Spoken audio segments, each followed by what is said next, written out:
Good evening. I'd like to call the meeting to order. This is the March 22nd, 2017 meeting of the Lowell Conservation Commission. Since we have a full house tonight, I'm just going to remind everyone, if you have a cell phone or something that makes noise, kindly turn it on silent or turn it off. If it goes off during the meeting, I will ask you to leave. Moving on to tonight's first item on the agenda is continued from prior evening is an enforcement order, Antonio Viola, 80 Main Street in Malden. The violation location is 10 Tupee Lane in Lowell. It's regarding tree removal without a permit within 100 feet of a buffer zone of a vegetated wetland. Yes, sir, if you could identify yourself for the record. Mr. Viola, who is also present this evening, seated in the second row here. And in addition, Aldo Fasano, who is a real estate broker involved in the matter for Mr. Viola. All right, Christine, if you could just outline again for us the violation here. Yes. At the beginning of March, our board enforcement agent was out on inspections and he noticed a violation at 10 Tupee Lane. There was tree removal without a permit. We do know that there's a pretty large wetland on the property. We issued an enforcement order. We notified the property owner. We sent the enforcement order via certified mail. I sent an email to the email I had on record and his attorney. We sent 2 emails with no response. It was on the last agenda, and here we are. All right, so Attorney O'Connor?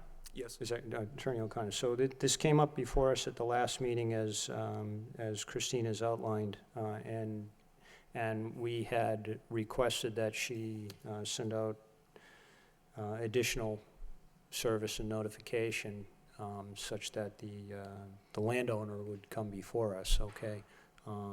So right now, there was a wholesale clearing of a lot, which is buffer zone, and it was done without a permit from the commission. So what I'd like to get a sense from is where your client stands or where you stand right now, and indicating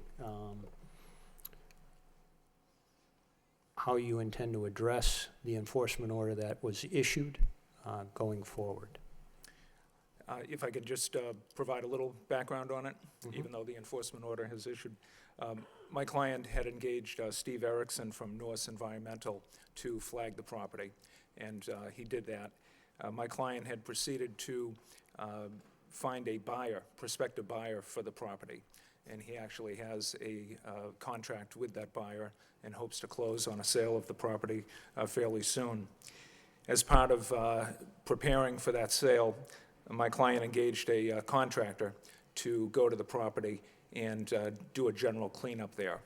And he directed the contractor to stay on the street side of the flagged area that Mr. Erickson had posted, and to pick up generally trash, debris, stumps, dead wood on the ground, but not to engage in cutting, which apparently was I don't know what happened there, that the contractor was overly aggressive in terms of taking out things, maybe what he thought to be dead wood. But anyway, that's what apparently led to the violation. So at this point, my client hopes that the sale can proceed, and he's reluctant to offer any restoration of the downed trees, just because he hopes not to be owning this property at some point. I'm not sure what the board is looking for in terms of him making restoration. It's kind of a difficult soil area to put any kind of even remotely mature trees. They would have to be very immature trees planted there, if anything, just given the soil of the area. All right, well, that's where we are. Unfortunately, I don't have the pictures in front of me. I know we had them digitized at one point in time. I can't seem to find them, but there were, from my recollection, oh, okay, we have them.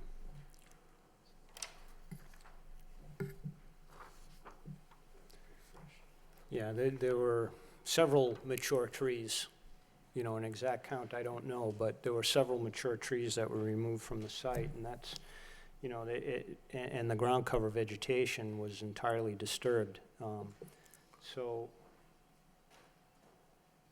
you know, there's several resource areas here. This is floodplain, and it's, you know, and it's buffer zone to bordering vegetated wetlands. So, I mean, it's having the vegetation and having like-kind vegetation is important for so many reasons. It's important for erosion and to prevent erosion into the resource.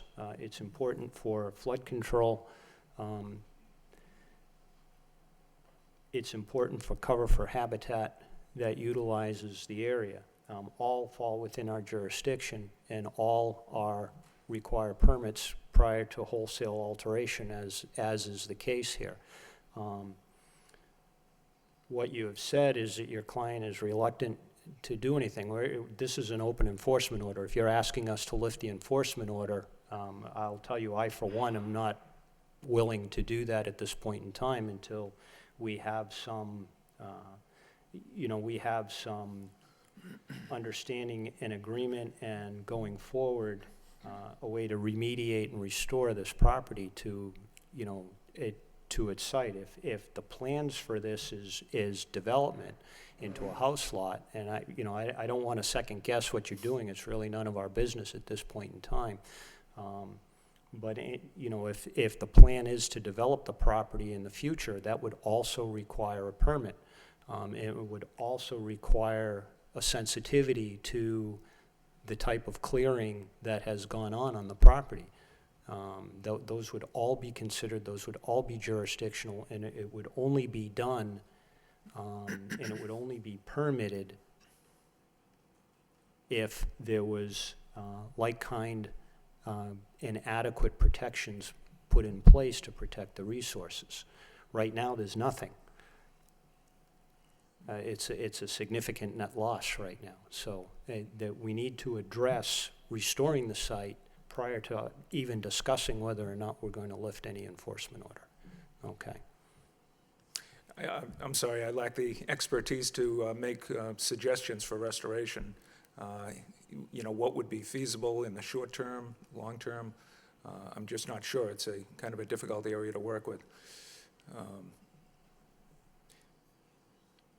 And to the extent there is development there in the future, I guess I would suggest that it doesn't make sense to be taking steps towards restoration if very shortly thereafter either the new owner comes forward with some proposal to make some building there, or if my client remains with the property because the deal is squelched because of what's going on, that he would, you know, he may come back and say that he would want to at least put something in there. So I'm not sure what the answer is. It becomes kind of a cart before the horse type of a problem. Well, it's interesting you said the cart before the horse, because this is not Mr. Viola's first enforcement order in front of this commission. I'm All aware right. of that, yes. Yeah. And he's done the cart before the horse twice. Okay, and he's done work without a permit, knowing full well, perhaps not the first time, but this time he did, and he did it anyway. Well, All right, I would only... so right now, before you go on, I want some assurances that going forward, we're going to be able to work with him, because this commission's already issued the enforcement order. Right now, we could be discussing whether or not we're going to be levying a per diem on this until the violation is corrected, and that's $300 a day. I just would like to point out that he had taken some steps in this case to get some professional assistance before he did anything. All right, I'm going to open this up to the commission at this time. Commissioner Varnum? I was amazed and pretty upset about this violation, since, as the chairman just said, Mr. Viola had been before us very recently and was apprised of the Wetlands Protection Act. The wetlands on this lot are obvious. I, and perhaps the chairman as well, were on the board when the Newbridge Estates were developed, which is the subdivision that this particular lot is in. And you have to ask yourself why the original developer left this lot unbuilt. And the reason is that it's very likely unbuildable. We have a 50-foot wetland setback in the city of Lowell. If you take a tape and go out 50 feet from the blue markers that have been put up there, you're probably at the street. So in other words, there is no place, in my mind, unless somebody shows me otherwise, there is no place to put a building on this lot. And it's a similar situation to the last lot that he violated. It's unbuildable. And the fact that all the trees are now down, now you're affecting the stream. This particular area is subject to flooding in many cases. I'm not completely sure, but I think this particular tributary goes down and joins the Clay Pit Brook, and that is a notorious flood zone in the city of Lowell. Restoration would be replanting something to hold this soil out between 25 and 50 feet out from the wetland boundary that's been placed there. To completely strip a lot like this, it was not just a tree or two, it was as dense a forest as what you see left on the lot. The whole lot luckily was not cleared. But you know, it was a dense forest, it was probably a wildlife habitat, and right now it's an eyesore, and it definitely needs some restoration. And I'm leaning towards fines, since we had experience in the last case where Mr. Viola completely put off restoration on the other lot for quite some time. We had to communicate with him over and over before the restoration was begun. Commissioner Lovely? I'll just echo my two colleagues' previous comments that, I think there's been a number of violations before this commission where someone comes before us for the first time unaware. That's not an excuse, but I think there's some level of empathy when it's the first time, but when it's the third time now, I mean, to me, it's egregious. And I think, like my fellow commission members, we're talking about restoration and potentially fines, until the situation's rectified. Now, that being said, you've mentioned that there's a potential buyer, and as the chair mentioned, I mean, that's not really of our interest in terms of what the redevelopment is, but I am if there is someone out there interested in buying this property, I would be empathetic to this not holding that up. But I think what I would be looking for if we were trying to come to a reasonable solution, one, we take care of the restoration, and as part of that restoration, have your client put money in escrow to guarantee that that restoration gets done. And I would, for one, want the restoration funding to include full restoration in the event that if the deal falls through, we can make the property whole again. But if not, then you could work on an agreement with the potential buyer that the remaining proceeds can, you can work that out between you and them. But I, for one, would not want to move forward at all without some sort of assurance, that's either leveraged with fines, for any sort of violations beyond a deadline, and or money held in escrow to guarantee that the work is done, given your client's past history with this commission. But I do think that there may be a path forward, if your client's willing to entertain that line of thinking. Let me just, Sure. I'm sure you won't think it's a major point, but this was my client's second appearance before the commission. You had indicated third. I stand corrected. Nothing further at this time. Commissioner McDonough?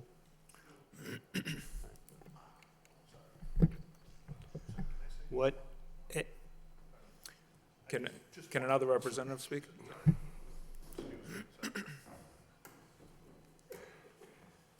I just wanted to address. Can you identify yourself for the record, please? Aldo Fasano, ERA Millennium Real Estate. I am a real estate agent selling this piece of land. I just wanted to address her. You said the land was non-developable, but the public record, it actually is potentially developable. And that's all I wanted to clarify that. That's all. I think Commissioner Varnum, and I don't want to speak for her, but when this larger area was developed, that parcel was left undeveloped because it was unbuildable.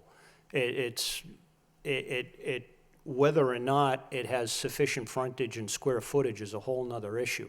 It may be sufficient for zoning purposes, but it wasn't sufficient for other purposes, and one of them was, and I don't recall specifically offhand, but would be, if I had to guess, that would be my guess.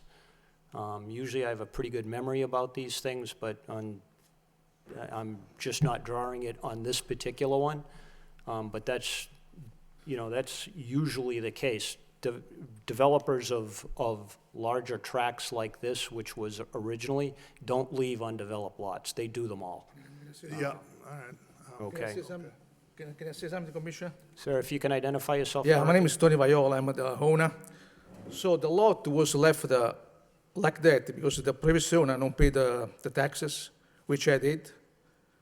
That's why I own the property, not because you can develop, because he used to own a tax to the city, and the city needed the money, so I come up with the cash, and I got a lot. But the lot is where there's a tree, whatever you call, a brush, they down or whatever, tree. This the piece of land is buildable. The one in the back is a wetland. You're right about the squirrel, they run around, whatever. But the one in the front is buildable. So I can have a North Environmental over there. Tell me where I can build, pour the foundation, and then I pour the tree around if I don't sell it. But if I pour the tree now and then I gotta cut it again, it'd be wasting my time, If I may suggest, it probably went into tax title because it was unbuildable. No, because you don't pay the tax. Yeah. No taxes, Exactly. you lose the land, and I got it, so that's Yes. it. I think- No, you can sell if you want, if you pay the tax. It's just what the taxes was not paid, that's it. Yeah, and again, I don't want to guess and speculate because that's not the issue before us. The issue before us is this is in fact a resource area. It is jurisdictional on multiple levels to the Conservation I Commission. understand. Work was done on the site without a permit. It's your second time in front of us for a similar violation, sir. And right now, the only issue before us is site restoration.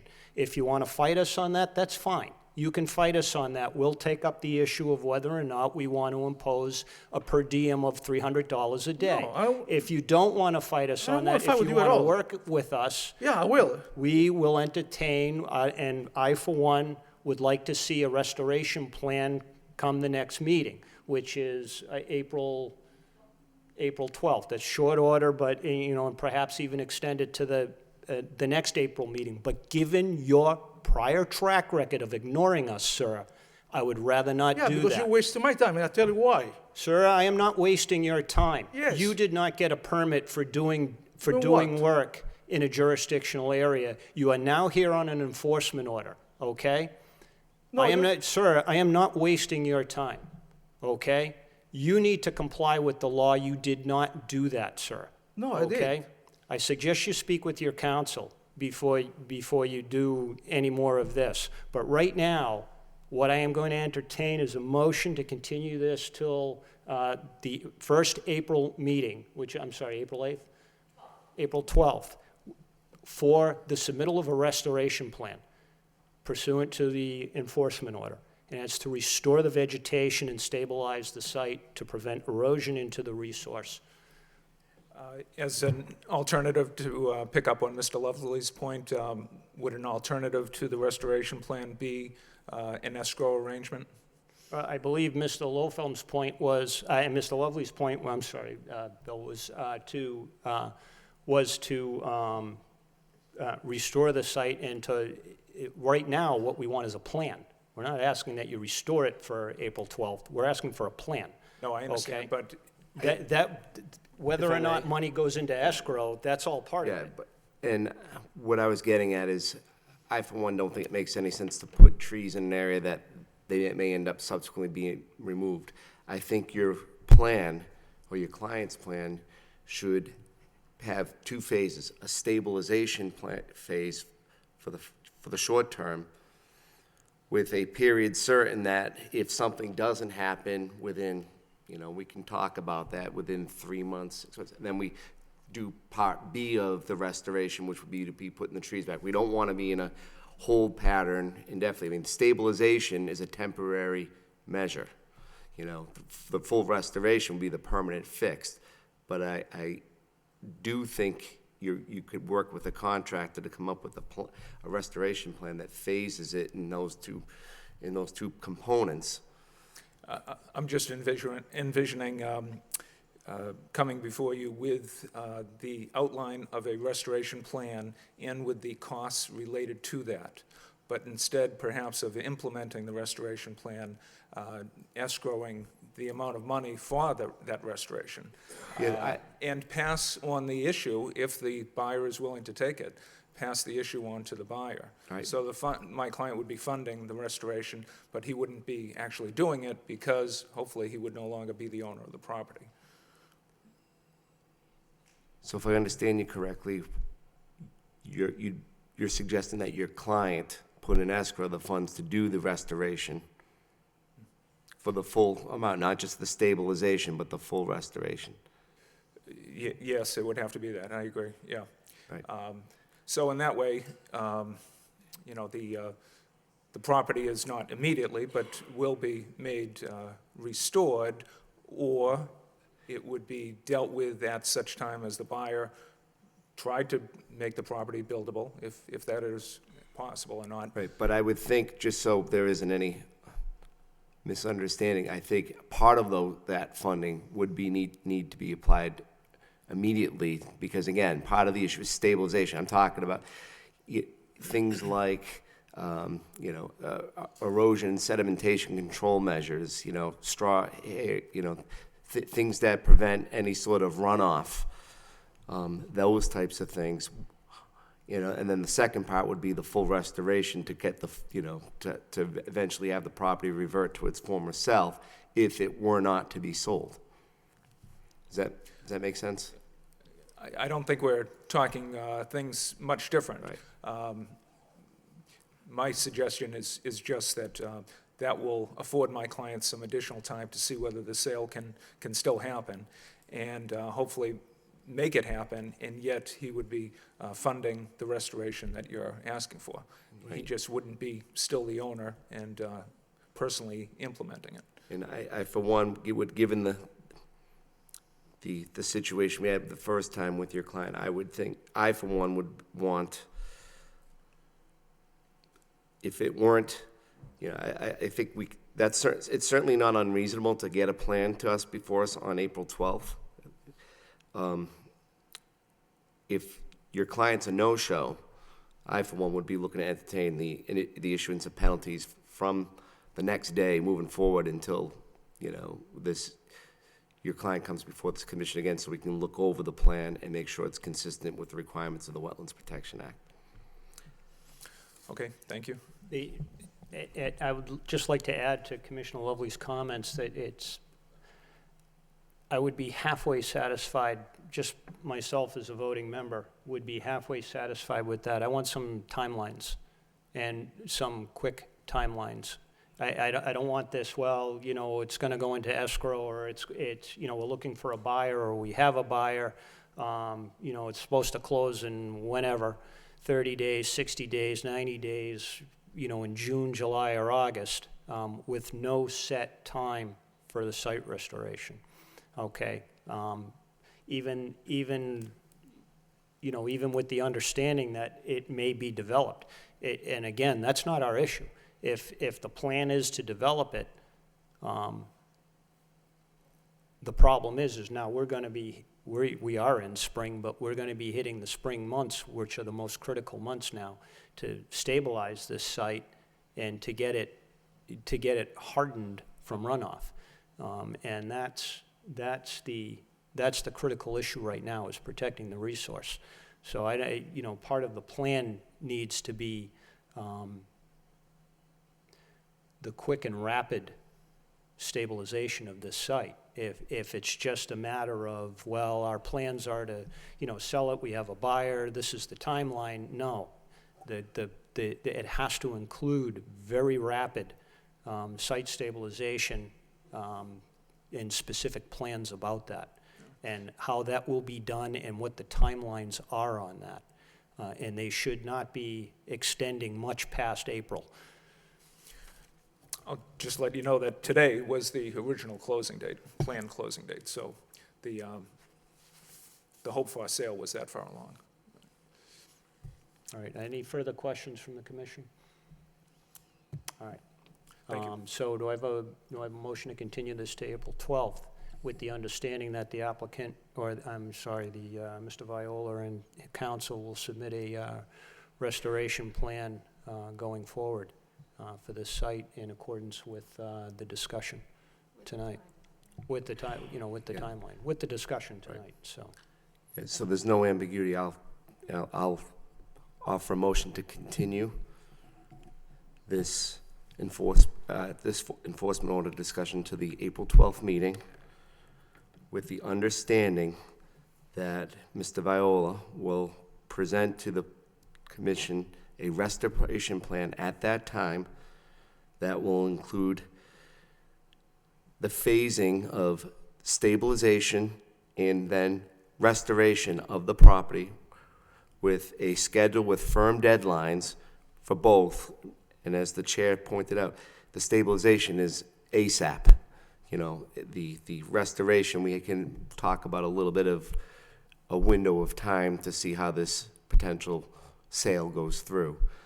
And then I would just add to that, if Mr. Viola is a no-show, given that we have an open enforcement order, and we've already had to continue this for no-show at the last meeting, that I would, for one, would want the issuance of penalties to begin on April 13th if Mr. Viola is a no-show. Obviously, if something comes up and we need to continue it to the next meeting, that's a different story. But I want to make that clear that we're expecting a plan to be presented before this commission by April 12th. Otherwise, there'll be penalties issued moving forward on April 13th. Do I have a second? Second. By Commissioner Varnum, motion by Commissioner Lovely. All in favor signify by saying aye. Aye. Opposed? The ayes have it. Thank you. Okay. Thank you. Thank you.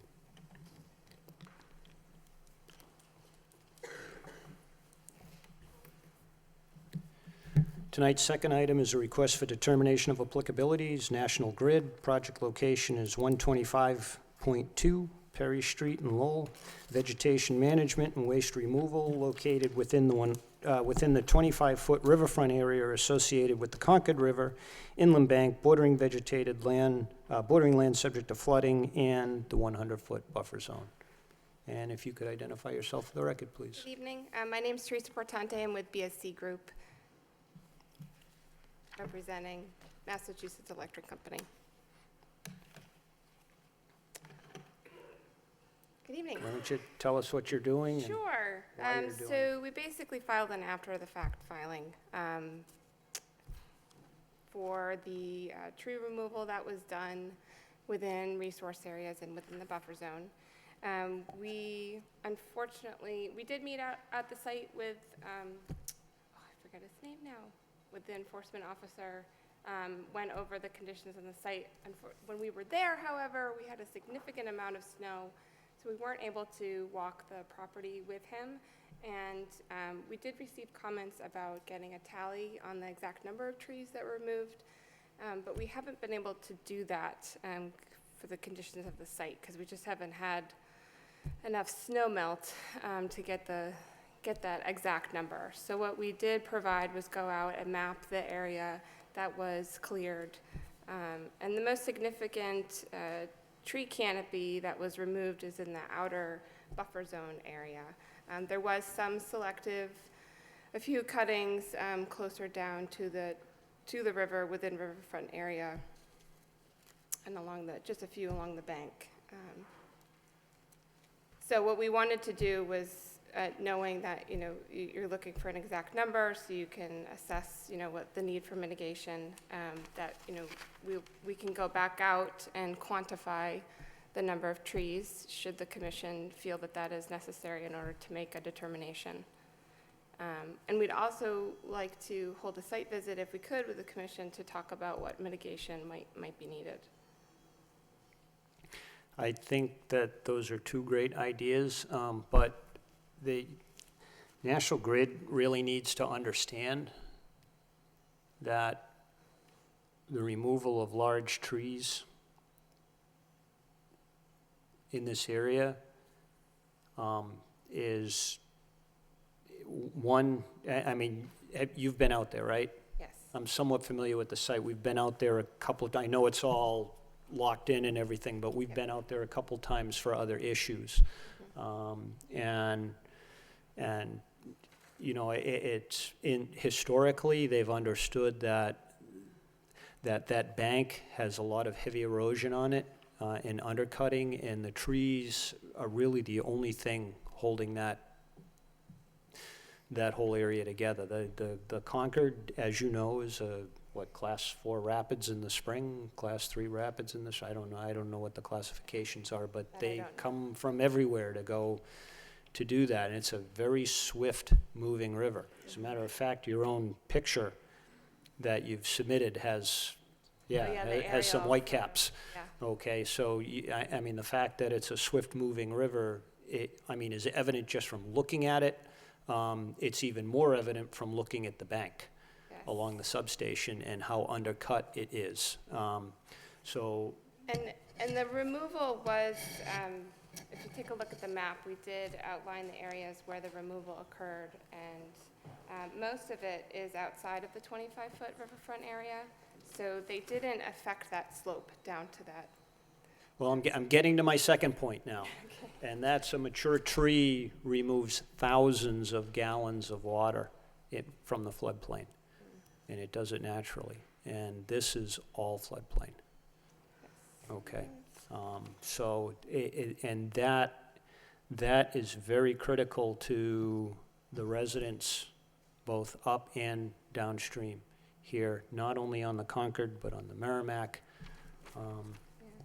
So it's just a very mature trees that are drawing water are just an incredibly important resource. Absolutely. But I would just like to point out where the tree removal occurred relative to the floodplain. There's actually a small area that is within bordering land subject to flooding in terms of, the whole area of where the work occurred. So just a point of clarification.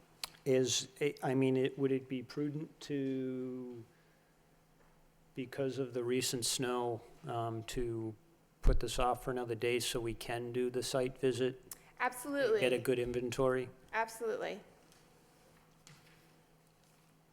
I don't know what the sense is from the commission. I for one, would rather actually, get boots on the ground and see what's going on out there, even considering that Mr. Machado was out there, and, they couldn't really get a sense for, okay. Commissioner Barnum? You have completed all the work that you intended, or did you just stop work?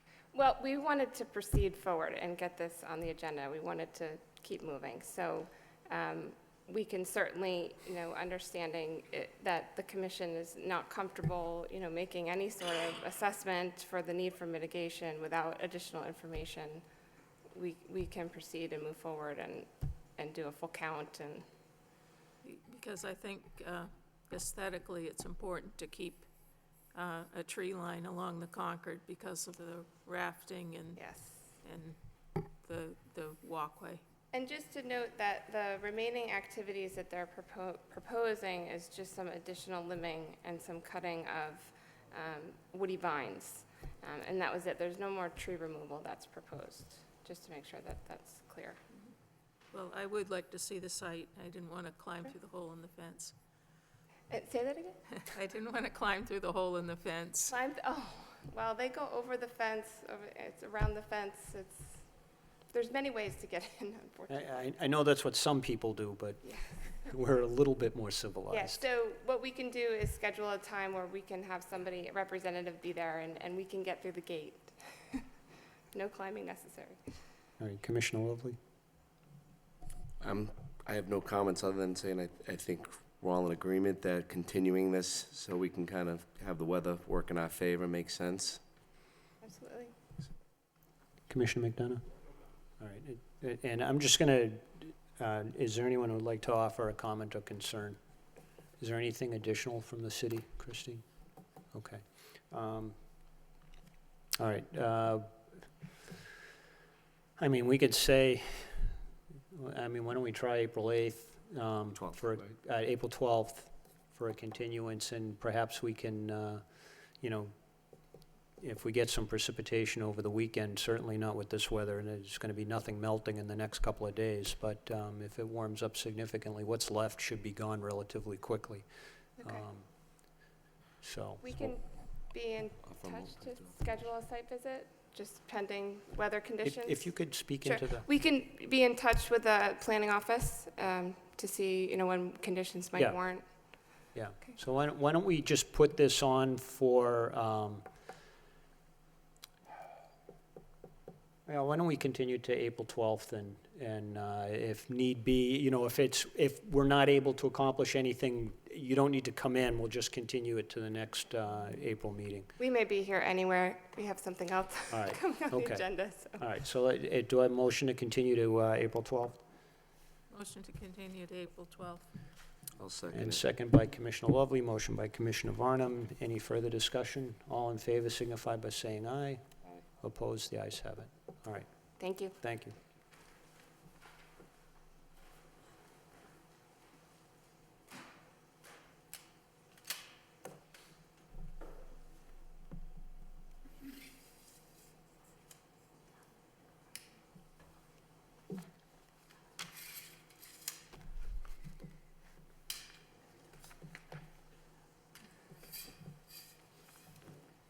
Where's the other?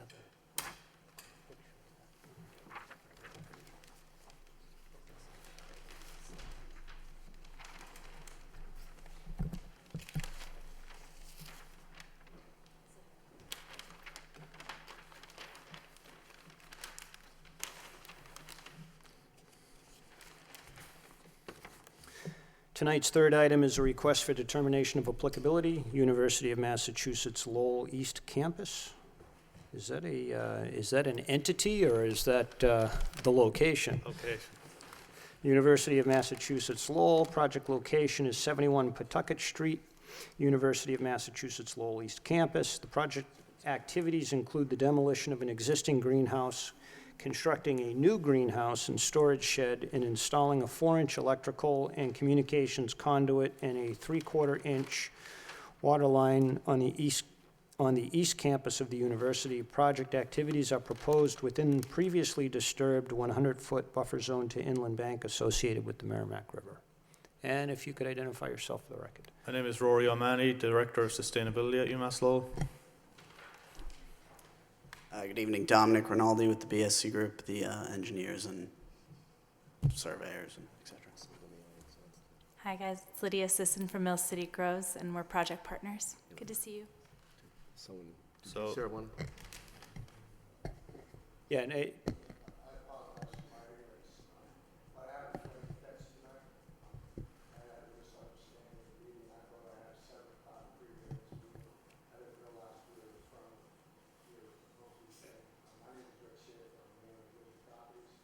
sir, if you could, is this on this project? No, it's not. So what I'm going to request is that we have a continuance because I don't have time. We're last on the agenda and I have to catch a flight, so I can't stay.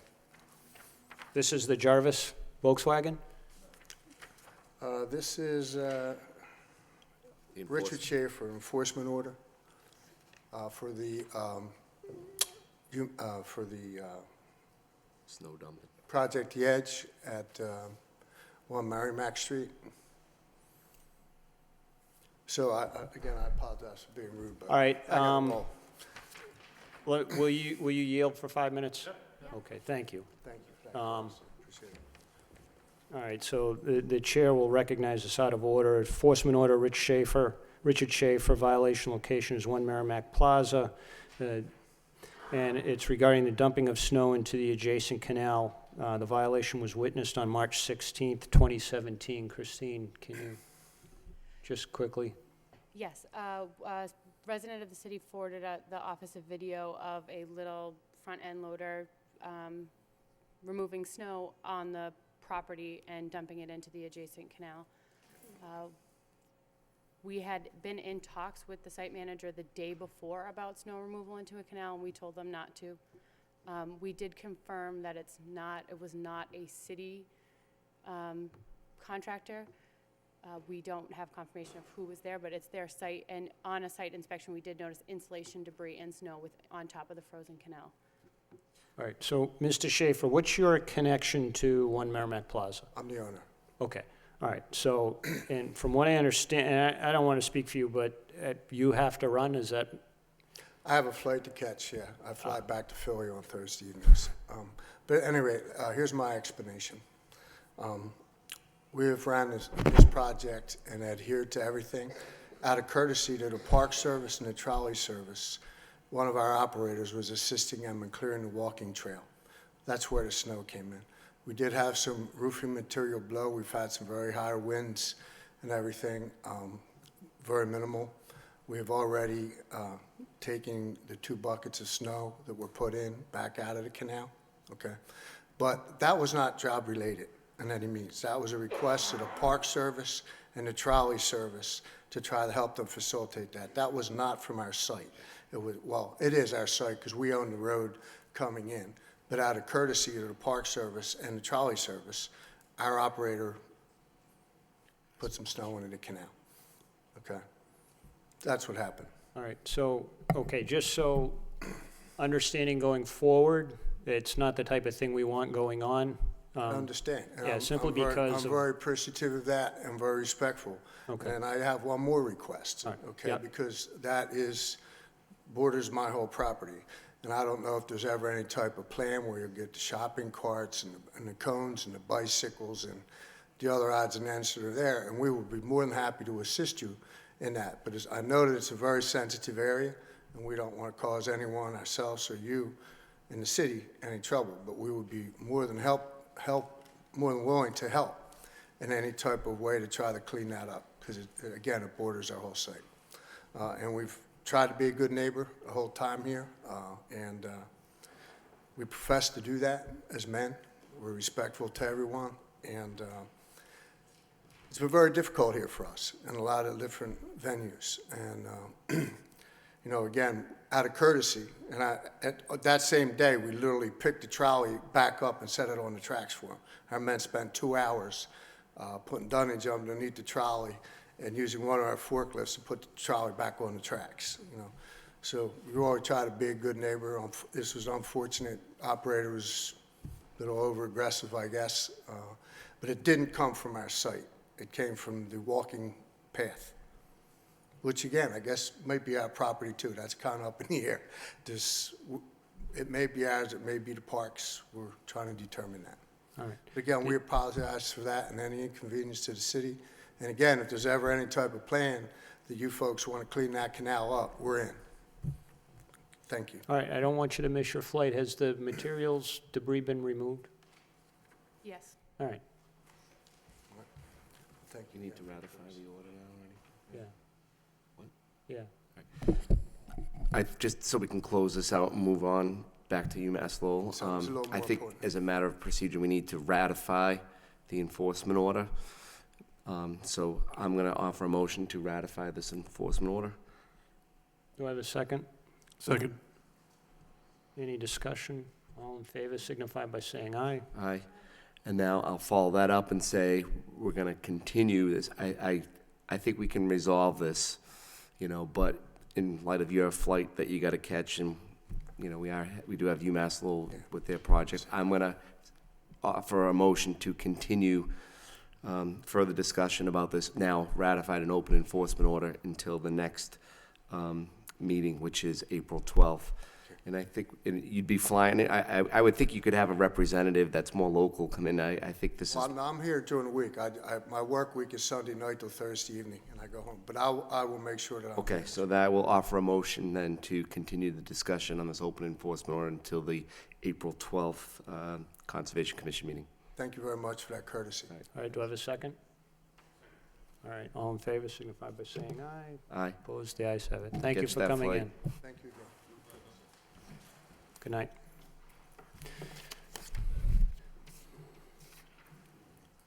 Don't think we're going to be nice to you just because you yielded the podium.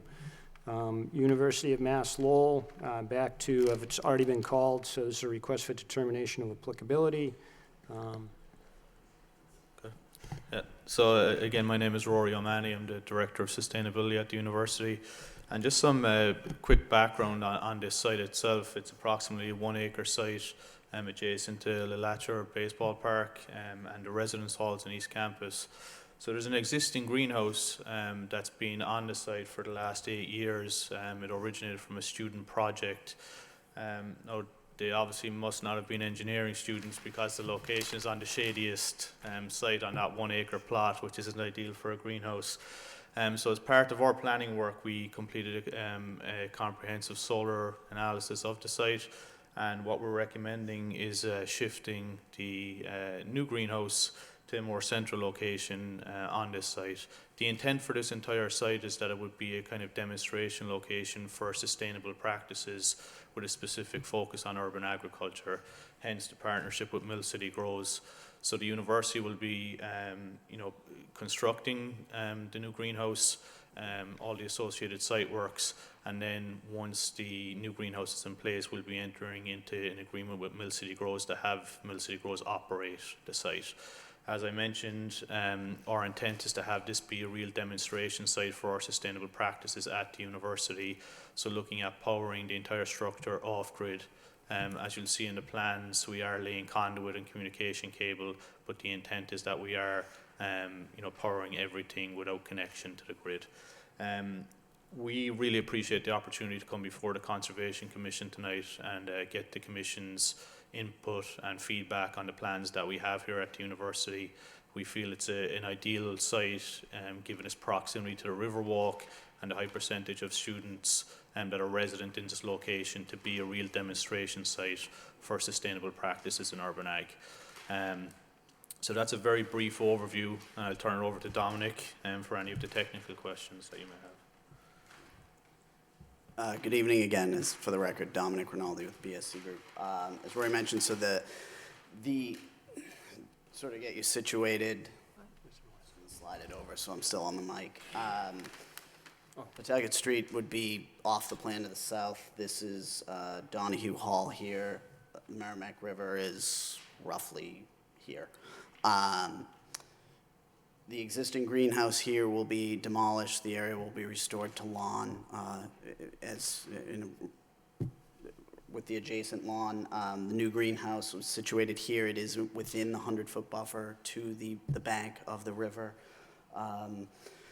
We will be using erosion and sedimentation controls around the perimeter of the site during construction. All disturbed areas will be restored as lawn as part of this project. The greenhouse building itself will have 2 gutters on the long sides, which will be collected and run into storage tanks, which are sort of this location here for ultimate reuse as part of the project. As Roy mentioned, we're bringing some conduit from the location of the greenhouse down to adjacent to Donahue Hall in case in the future there is ever a need to power this as opposed to just an all-natural system. We're not actually running electricity at this point, and we are extending. There's an existing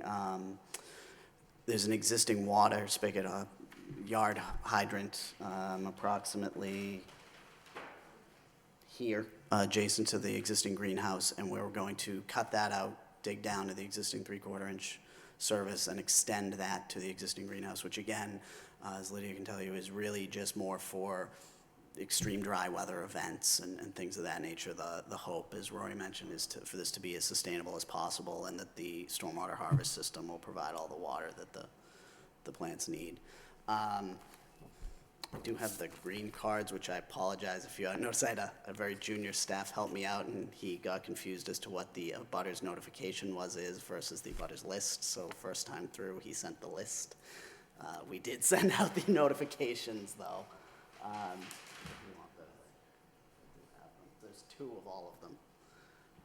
And certainly, if you have any questions, open to answer whatever you got. Perhaps this is a question more for Ms. Sisson. Is this a 4-season greenhouse? It is, Okay. yeah. Are the trees that are to the south that currently border the existing greenhouse, are those going to impact sunlight in the wintertime? They're not. In fact, we took our solar array here and maybe in this lower corner here, actually the trees aren't so much, but the building a tiny bit in this lower corner. But really it gets full sun almost year round, and it will be all passive solar. And the wind and snow load is perfect for New England. So we're really, it will be 4-season, and about 2/3 of the greenhouse will be all in ground, and then 1/3 will be where we can do propagation. Will the, and this is for the engineer again, the silt fence, I currently note on the north side extends beyond the 50-foot no disturb line.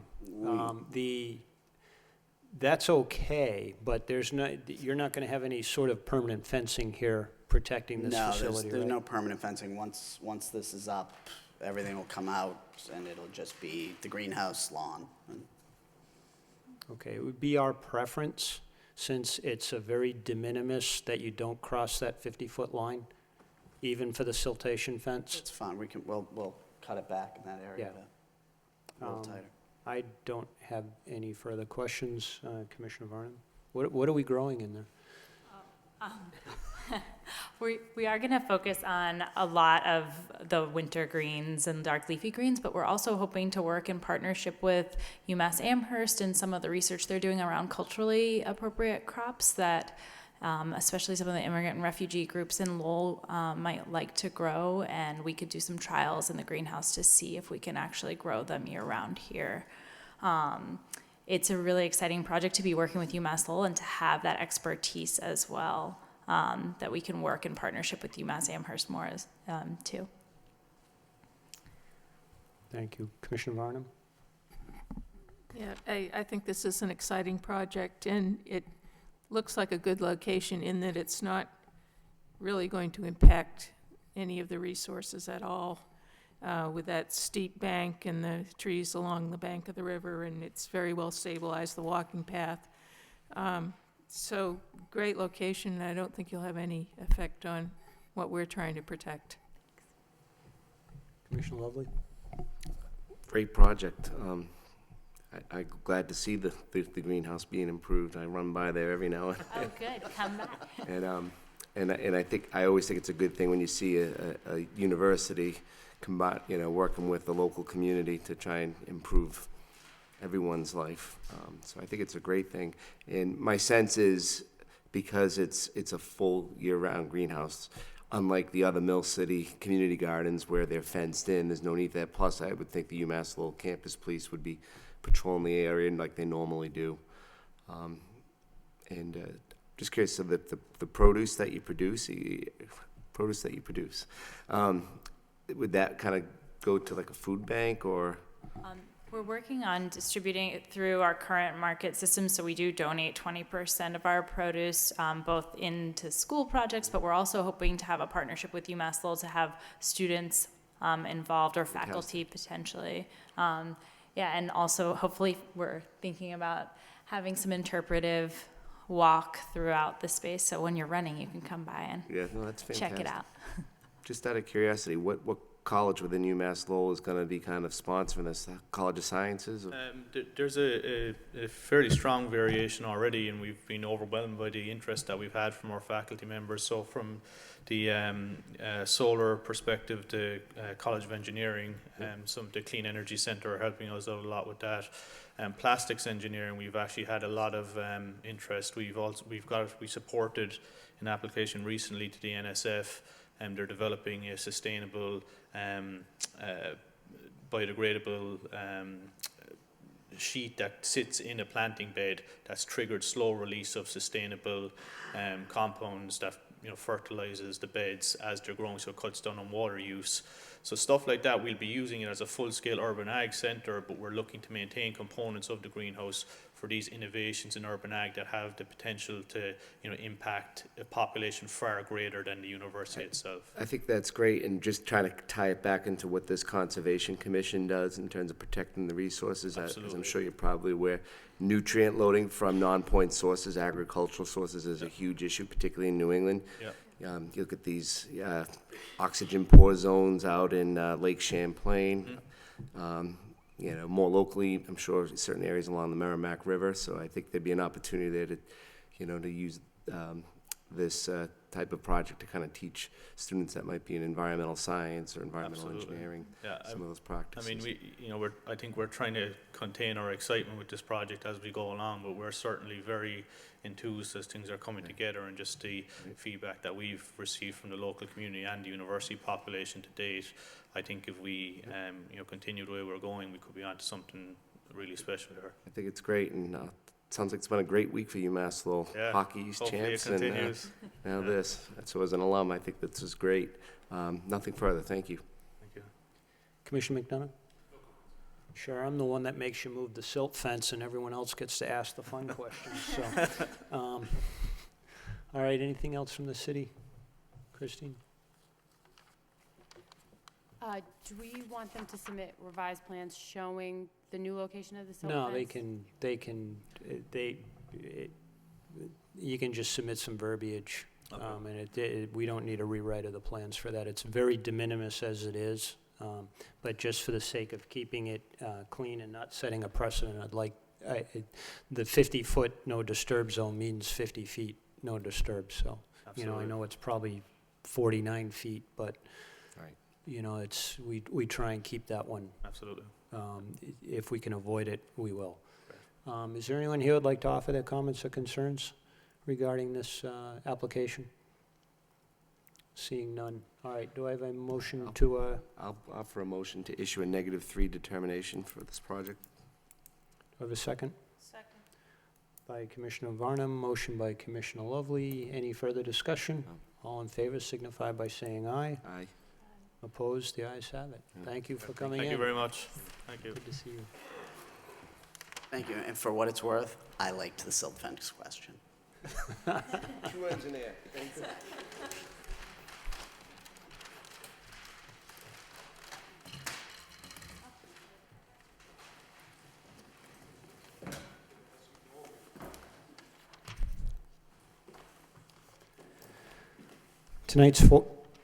Tonight's fourth item on the agenda is notice of intent, Jarvis Volkswagen, 110 Industrial Ave, and we do not have a DEP number on this, I understand. So, project location is 110 Industrial Ave. It's a notice of intent has been filed by Jarvis Volkswagen for the construction of 2 building additions and a new parking area for vehicle inventory at 110 Industrial Ave. A portion of the project is within the 100-foot buffer zone of bordering vegetated wetlands associated with Meadowbrook. Yes, sir, if you could identify yourself for the record. Sure. Good evening, Mr. Chair, members of the commission. For the record, my name is Brian Melissi with Whitman and Bingham Associates. Here representing Jarvis Volkswagen. With me tonight is Peter Jarvis of Jarvis Volkswagen. Very quick point of order. We do have our green cards, Mr. Chair. That's okay. Thank you very much. And before I start my presentation, I do have a quickly colored board, Mr. Chair. I know there's probably some people here in the audience that are probably here for this. I know the last presentation, they put it here and had it turned around so they couldn't see it. Would it help if I My hearing is very poor, so I'm gonna have to ask you to speak into I the apologize. microphone, so. I do have a colored board, and I do know there's some people here in the audience for this project. I know where they set the board up last time, it was Yeah, very you difficult. can come in and set it so we can all see it if you want, and I think we have a travel microphone somewhere, so.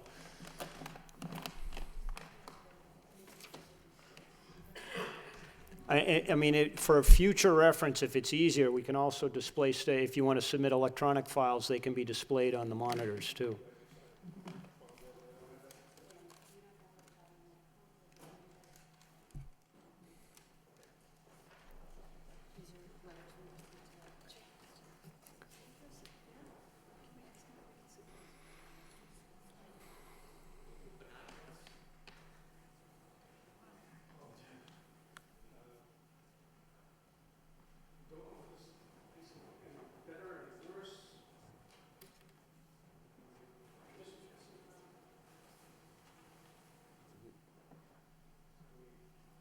Yeah, and,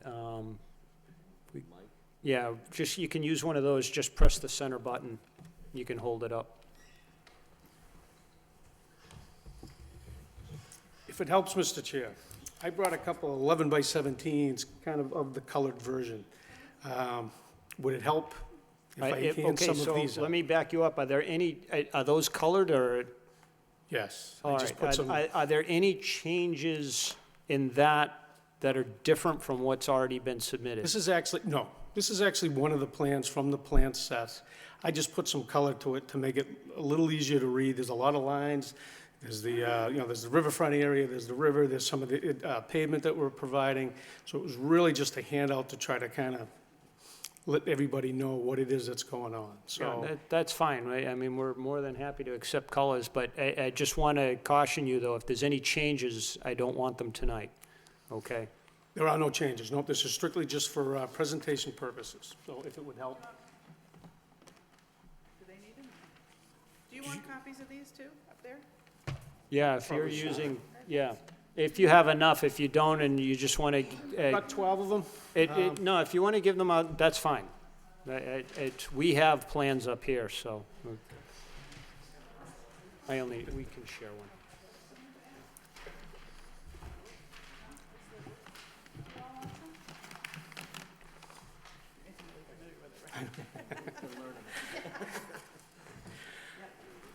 Great, thank you. Sorry about that, I just,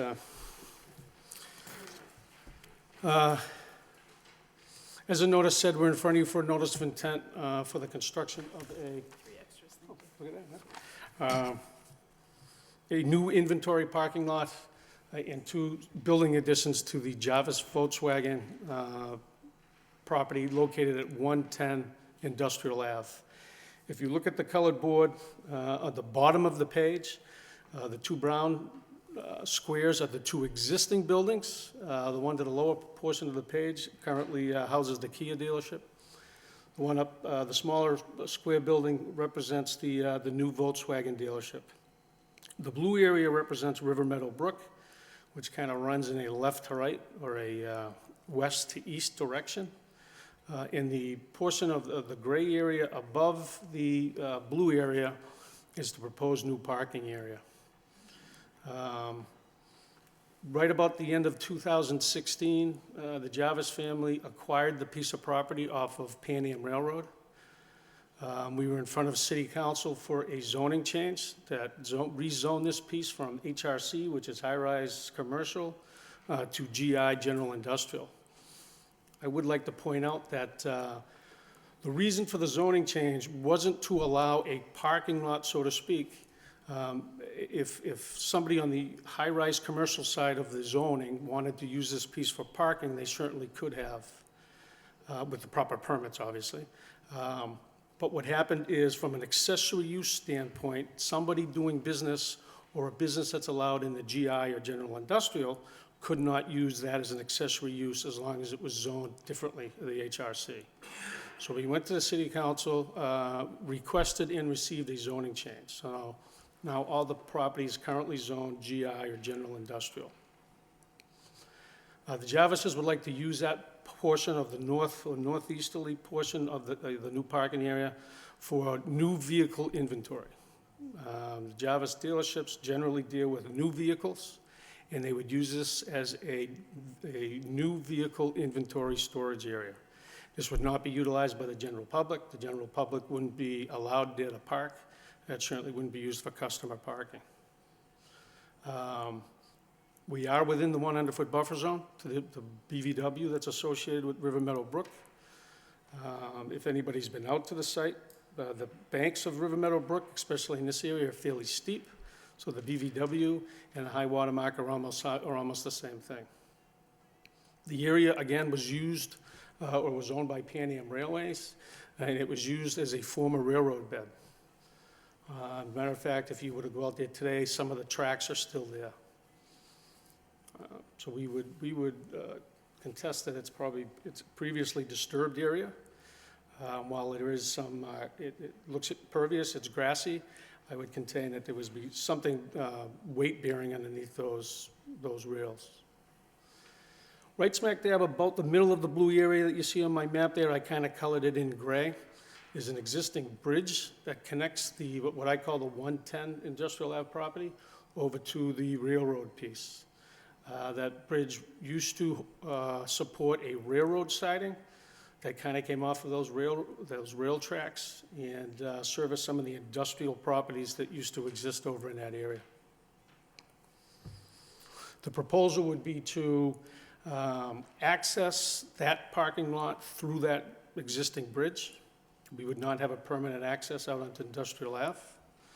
And I don't want to try to jump around, but one of the comments that we did receive about the temporary construction entrance or laydown pad was we needed to show that location. We looked at it a little closely and figured that was better suited off of Industrial Ave. So we are going to have a temporary access out onto Industrial Ave for construction vehicles, but that'll be closed when we go into operation. Stormwater will be handled in a catch basin to manhole to recharge area type of system. Catch basins will have deep sumps, hooded outlets for initial treatment of the stormwater. It then gets directed to a manhole and then to a subsurface recharge system, the details of which are located in the plan. The way we graded the site is the grades are almost existing grades. And I say that with a bit of a grain because obviously we are going to take it and make the grades a little more uniform to flow to the catch basins, but there really isn't a large cut, there really isn't a large fill. The entire perimeter of the parking area will have curbing on it to intercept the stormwater runoff and direct it to the catch basins. Excuse me. We do show perimeter fencing, security fencing around 3 sides of the parking lot. We are going to leave open the side along the river, or the brook, I guess. There is no proposal for lighting right now. We don't think we need lighting. However, what we'd like to at least get on the record is saying is if security does become an issue, we'd like the ability to come back to the commission and maybe ask for some lighting. But at this point, we don't think we need it. As part of the franchise agreement that the Jarvis has got with Volkswagen, they're requiring them to erect a couple of additions to the existing buildings to bring the service areas into the more modern era. If anybody's had their car service lately, I don't know exactly where you go, but you pull into a triage area where you're met with service personnel who kind of triage, figure out what you want, have you go sit down, get a cup of coffee while the attendants grab the vehicle and bring it in for service. Most of the, if not all of the additions are going on area that are already impervious area. It's already paved, as you can see by the big expanse of pavement on the lower part of that sheet. I know I was kind of fairly quick and have probably forgotten a few details that I probably should let you know, but I'll throw it back to the commission for any questions. Thank you. All right, so I have a couple of things I want to talk about. I can't maybe you could point them out to me, but I can't find your riverfront line or your top of bank line or any flagging indications or, I'm going to continue a little bit, the 50-foot no disturb zone. I can't find any of those on your plans. Are they there? There's a lot of stuff on your plans, so I'm just looking for them. And I do apologize, there was a lot of information on the plans with a lot of easements and whatnot through the property. What, the riverfront area is on there. What I tried to do is, it's not a very heavy line, but it's a heavier line that's in it. There's also a couple of leaders. If I may, Mr. Chair, approach the, and maybe someone can point it out, there's a couple of leaders that point to the riverfront area associated with either side of the brook.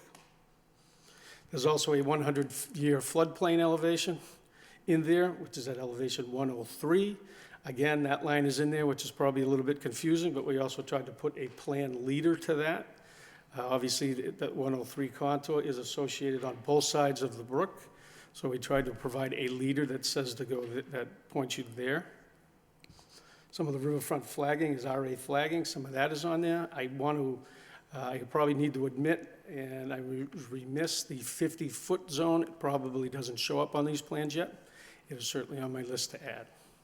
All right, so the flagging at some points looks like it's actually in the brook, and that makes no sense.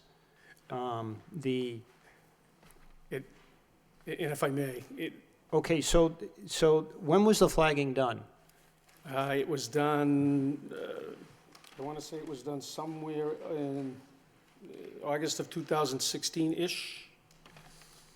All right, so there's a couple of issues. One And if I is- may, just to continue before I forget the thought, I don't mean to interrupt you, but in that area, the banks are very steep.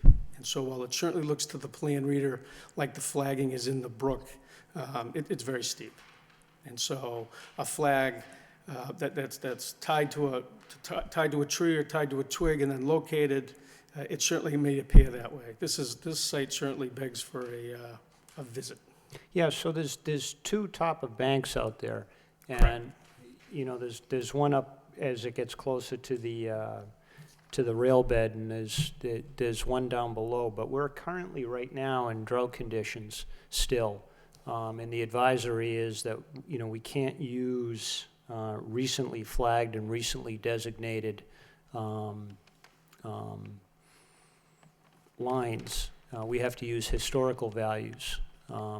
So until the drought conditions have been removed.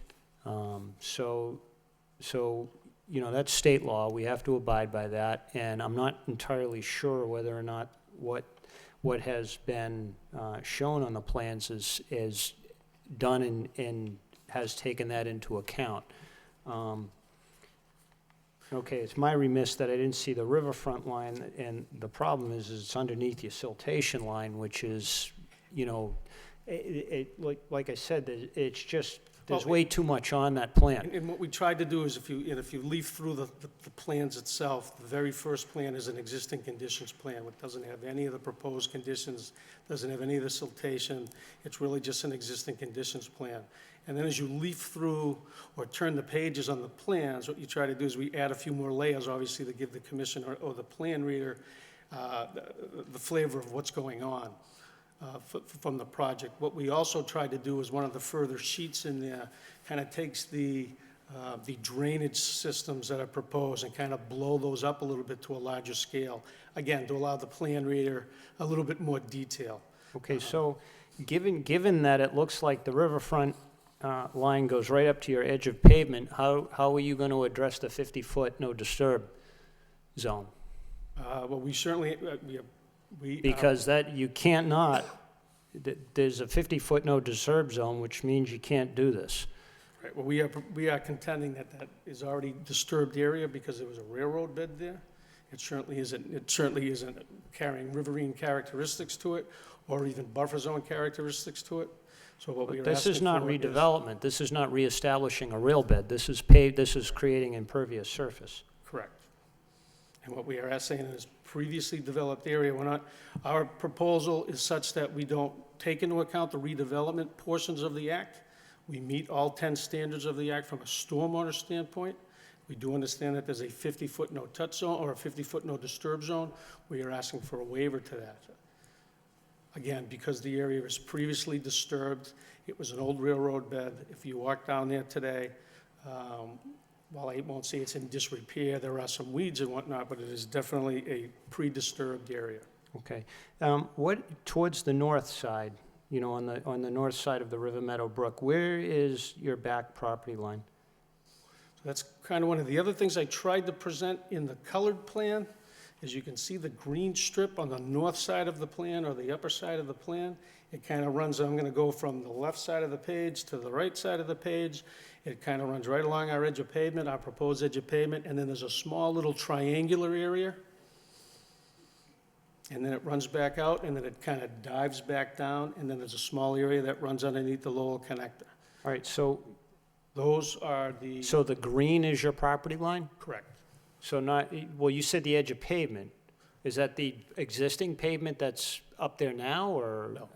I mean, I said but the proposed edge of pavement, the green strip to the upper side of our proposed edge of pavement is the property line. All right, so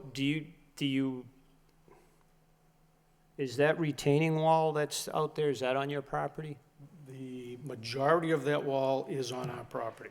There are 2 wing walls or return walls that go 90 degrees to the main wall. Some of those actually enter onto the abutting property, but the retaining wall itself, for the majority of it, is on our property. What was the purpose of that, do you even know? Honestly, don't know. It appears it may be utilized at some time for some type of rail car loading.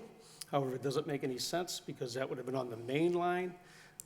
And maybe something that, on the Ave car. Well, that was a trunk line, that bridge, that bridge was a rail bridge, so, Correct. at one And so it point was in a main time. line, so it wouldn't make sense that they would load cars there. But other than that, it's really the only thing, I honestly don't know what it's for. It's not really retaining any earth on the other side, because what it does is if you've been out there, there's the edge of pavement for the Avcar parking lot is in fairly close proximity to that wall. So it's a mystery to me. All right, so let's get back to the, let me go to the south side now. You're proposing 2 additions to the buildings. The building, the larger structure to the south, to the southeast was, that's a relatively new building, I believe. It was About 10 built years about, ago. yeah, about 10 years ago or so, yeah. And as I recall, the original design for that was further up, and we had required it to be pulled out of the buffer zone. The smaller building, I think, was existing, has been there for some time. Both of them were built at the same time. I thought there was a trailer or an existing structure there at one time. Yeah. Okay. Yeah. So the extension into the buffer zone, and again, we need to see the 50-foot. We need to see the 50-foot no disturb lines on these plans too.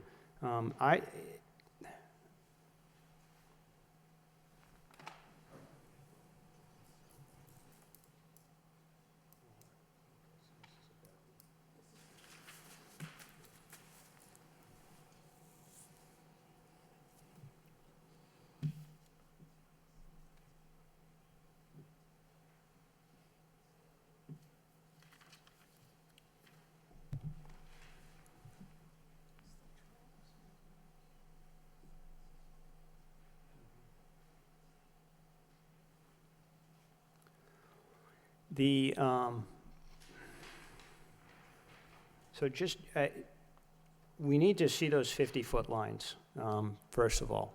Okay, I mean, that's just, it's critical. Well,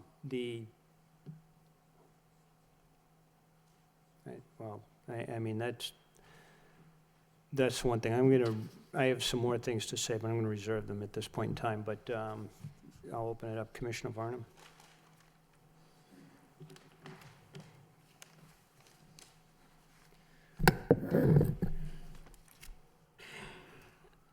I'm not sure if the 50-foot line would perhaps help on this particular point, but I wondered where your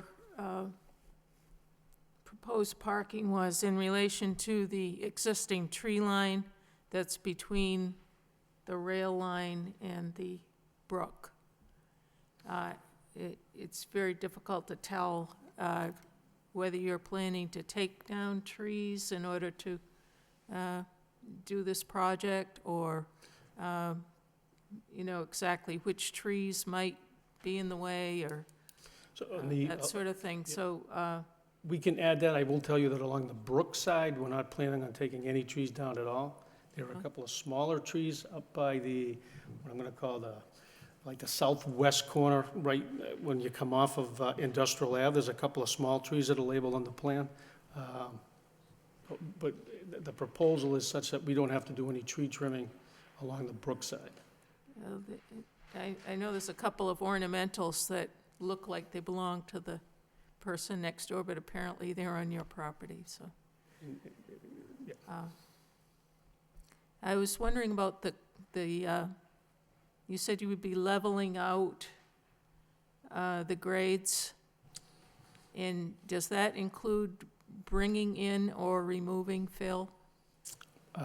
Yeah, what we would do is,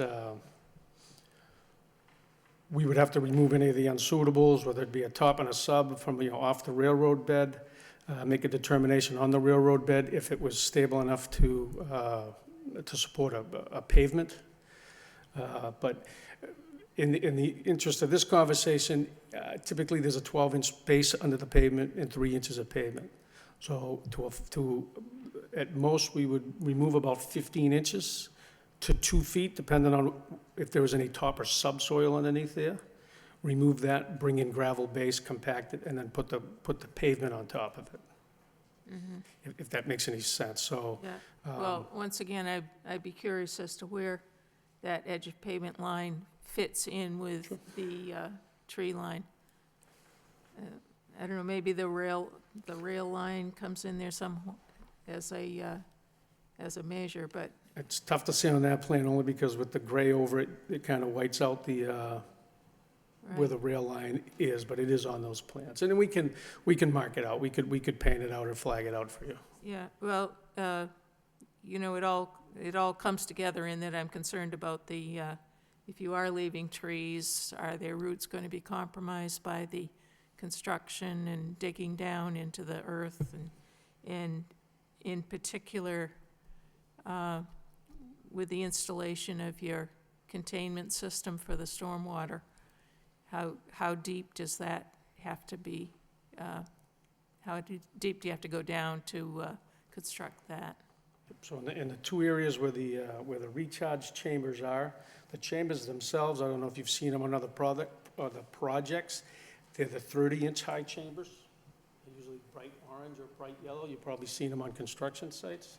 And they have to be a minimum of 18 inches below grade in order to get H20 loading, they call it, or the loading capacity to drive cars over it. So in those two small areas, very similar to a leach system, like an old septic system, we would dig those areas out. They're away from the bank. They're a little bit away from the wall. We didn't want to have to compromise the wall. We were doing that. But those definitely go where the rail lines were. And so we pulled those away from the bank. And so the biggest part of the excavation for those things would be roughly 4 feet deep. And again, it's dug out, there's filter fabric laid down. What's the dimensions of that system? I'd have to open up the plans, how we designed this thing. There's two separate systems. Yeah. So we could try to phase those. If you want to give me a minute, I can go grab my plans and give you the exact dimensions. Why don't I do that?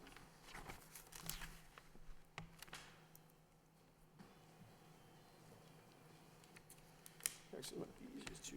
6 units by 3 units, if that helps. Right, so they lay 7 feet long and they're 3 feet wide. So roughly, that's going to be, 40 feet by 18 feet is roughly that system that you were looking at, the 6 by 3. So That's the smaller of the two. That's kind of a gigantic excavation. Would that be like a straight-sided thing, or do you just completely scoop everything out to? Oh, it's just like a septic system, it's kind of a straight-sided, they dig the hole, they lay some filter fabric down, and they put the stone in. And then the chambers sit on top of that stone, then it gets backfilled. And then the pavement, sub-base and base courses get built over it. They're very common nowadays in commercial retail construction. Yeah. Well, while we're talking about that, I was a little concerned about the placement of the smaller of the two. The other one is further away from the brook, further away from the bank. But the placement of the smaller of the two chambers is very close from the looks of the plans, and once again, I don't know how close, because I don't have a scale on this. I was just wondering if that placement was at all able to be pushed one way or the other? Absolutely. Because it seems to be at the closest point to the brook, right where you've put it. We can look at and alter that, we can make it a little skinnier and a little longer, and, you know, like a, more of a trench than a rectangle. It's really the volume of the chambers that you need to supply, you know, when we design how much water is coming off, how much runoff. So we certainly have some design flexibility in that. I don't want to take up everybody's time here. I have a couple more things. The erosion control seems to be sort of halfway down the slope. Is there any particular reason for the placement of where you placed it? I mean, again, it was placed just to get outside the perimeter of the work. It certainly isn't made to be shown to be halfway down the slope. It was just, it's really on the, it's on the edge of the construction. Okay, because that slope is the part that I sort of recalled was where the trees were. And if you're not going to take the trees down, I'm wondering if the erosion control could go further up the slope and not impact the roots of the plants that are down in there. If I may ask, what end, was it the whole length of it? Was it one? Well, it's mostly the first part of the left, Closer to the industrial west Ave? side that's closer to the, to your work area. Okay. To the left of the bridge. Okay. Yeah. Thank you.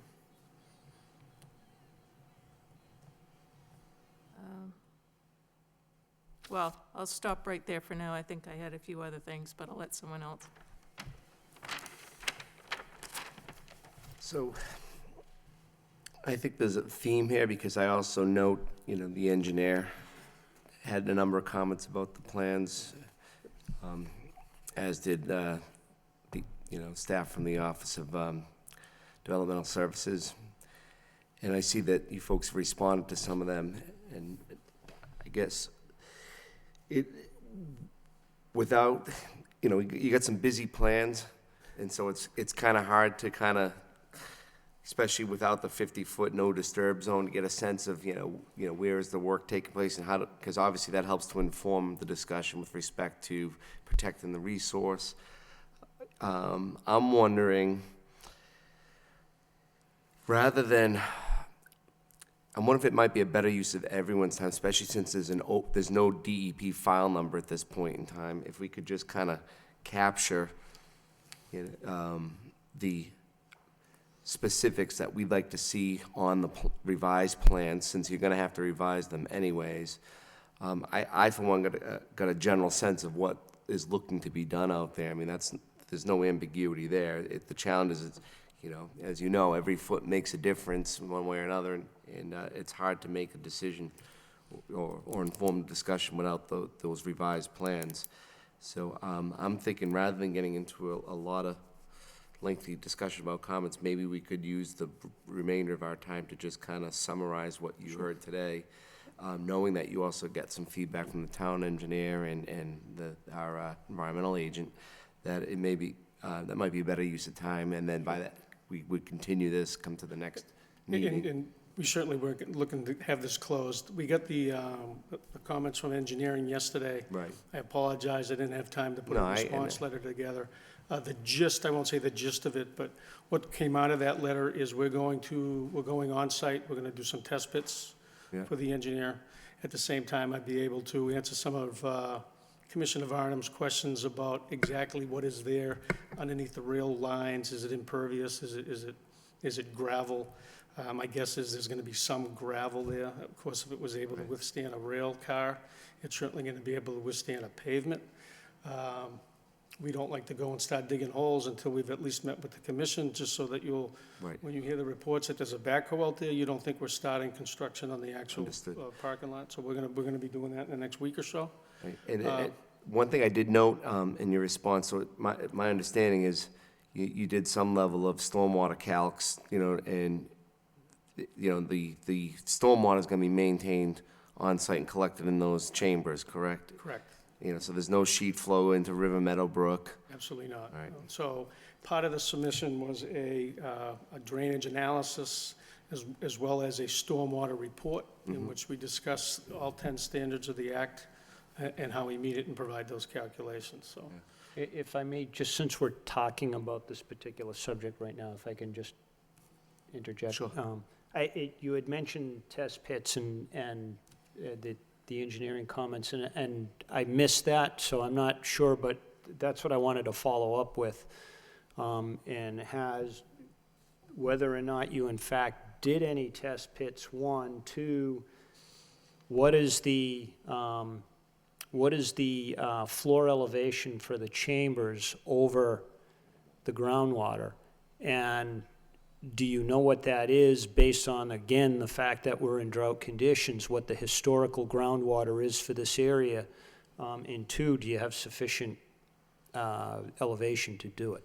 We believe we do, but what Well, we will do is... believe you do you? If I could finish, what we will do is we will verify that with test pits. We will use, I'm a certified soil evaluator, so almost like a septic system test pit.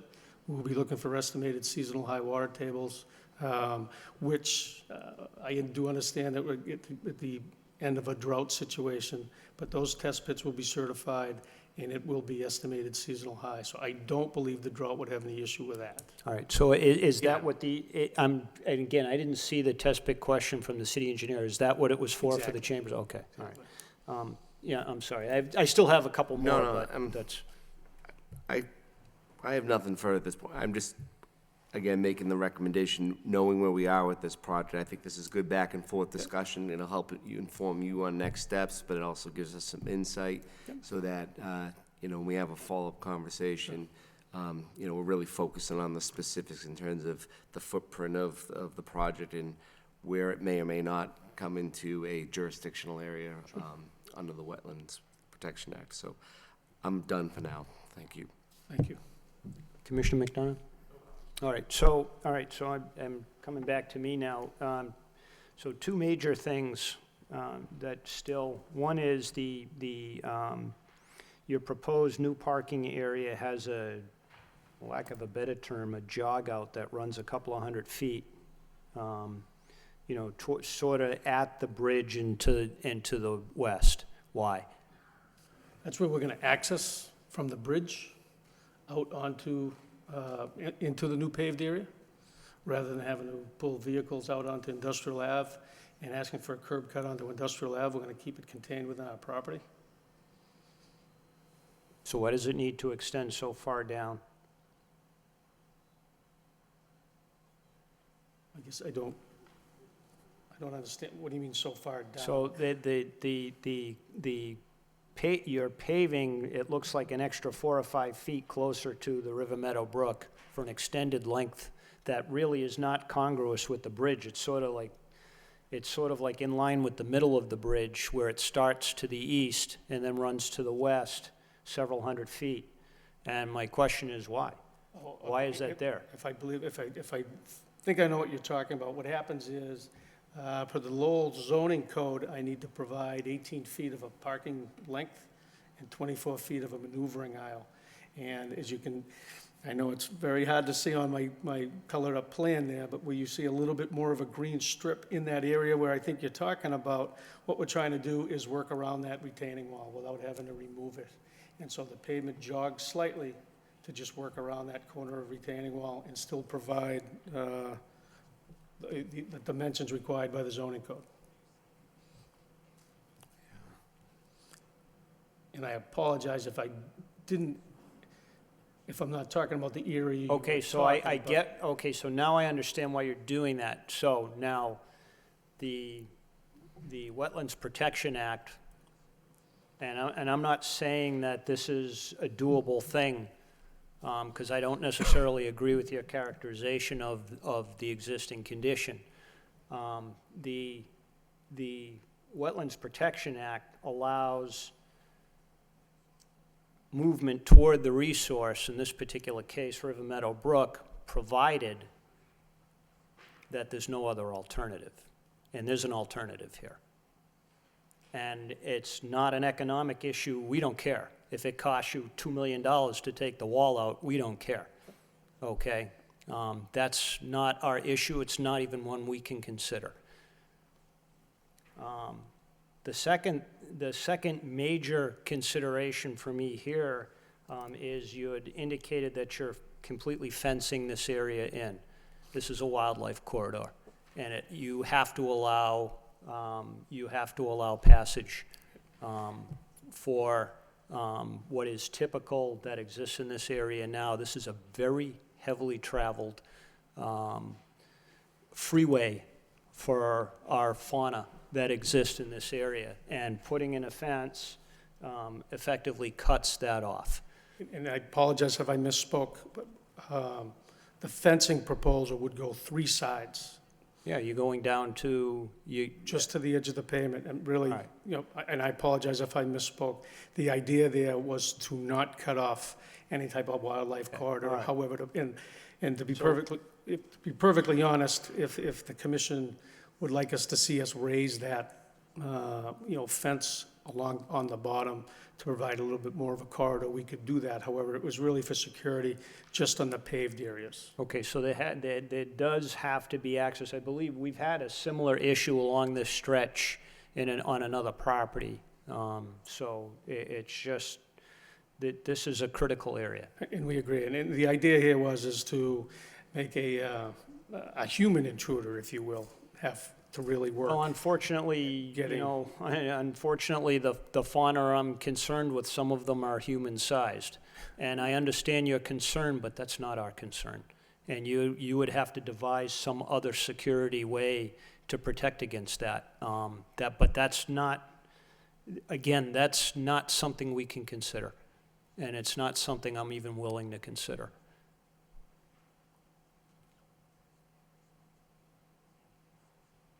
And I know that makes it difficult, but this is a difficult site. And, at some point in time, you have to evaluate whether or not what you want to do is doable.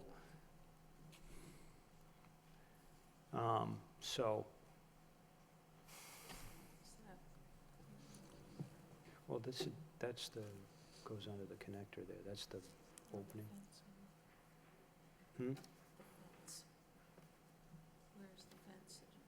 Yeah, I thought it was here. Okay.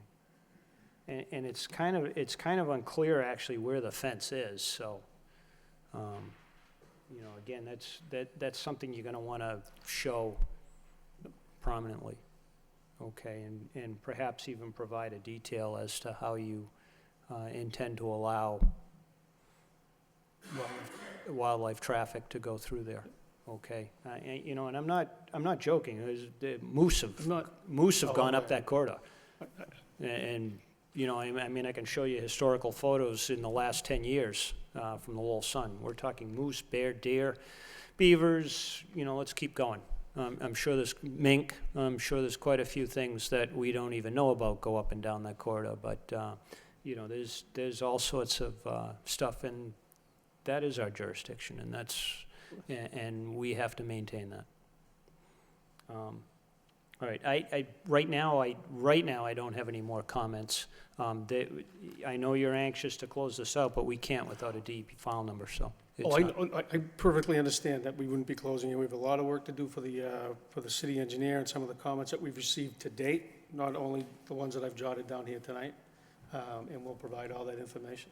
All right, and again, we haven't really even discussed the south side, but to the extent possible, the building, proposed building, and I know this is a previously paved site, but especially the smaller building, to the extent that you're in that, and you may or may not be, but to the extent that you're in the 50-foot no disturb zone, it's,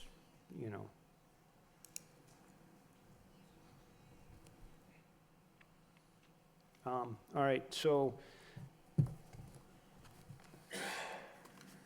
any other comments at this time from the city? Okay, so I'm going to open this up. What I would like to do, I note that there's several folks here. I would like to limit the discussion to what's been discussed tonight, or the resources that we're dealing with. And from what I understand is that there's concerns of easements and bikeways and stuff like that, and we don't have jurisdiction over that. That is just not something that is a jurisdictional issue for the Conservation Commission. Certainly, it can be mentioned, but we can't, for sake of time, we can't really dwell on it because there's nothing we can do about that. However, to the extent that there's any, and what I should note, however, though, is the extension of the greenway, and as it connects into other greenways, has been a pet project of the Conservation Commission for a long time. And I believe Jane Calvin is here tonight. I'm not wearing my glasses right now, but Jane, yeah, okay, she is here. It was sort of a joint thing that was, how many years ago now, Louisa? I don't know, 15, 16, 17 years ago, that grew out of the transference of the city well fields in the Highlands. And this certainly wasn't, I'm sure that Ms. Calvin had some longer-term ideal for this, but it came together with the Conservation Commission probably, 15 years ago, and has been sort of slowly gelling ever since. And significant portions of it have been connected from various points. So that is something that is important to the Conservation Commission. So what I'm going to do now is I'm going to open it up for comments either for or against. What I will say is, if you're interested in speaking and you're not here tonight, meaning you're listening on TV, you're not stopped from coming and speaking at a future continued date for this, because the meeting will not be closed. If you do speak tonight, you will not be stopped from speaking at a later time also, because as more information comes in, a new issue may arise that you are interested in. So don't fear that if you're here and don't speak, that you will not be able to speak at a later time, or if you do speak tonight, you will not be able to speak at a later time. You certainly will be. This commission has always been very open about entertaining public comments.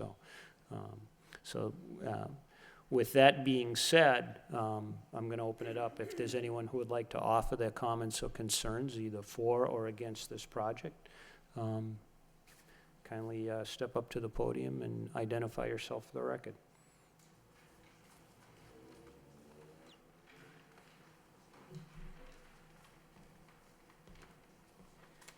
Hi, my name is Chris Gleba. I live at 48 Epping Street in South Lowell.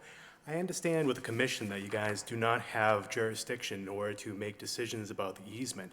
But to tell you the truth, the lack of easement is actually what brought my interest here, and to look at this in more detail. And one of the things that struck me, mentioned before, is that generally you can't grant exceptions when there are alternatives that are available. So one of the things I was observing is if there are many other alternatives than building a parking lot within the 100-foot zone. For example, I questioned whether a parking garage could be built outside of the zone, et cetera. So I just implore, if it's possible and it's within your ability, for the commission to consider that. Thank you. Thank you. Is there any other?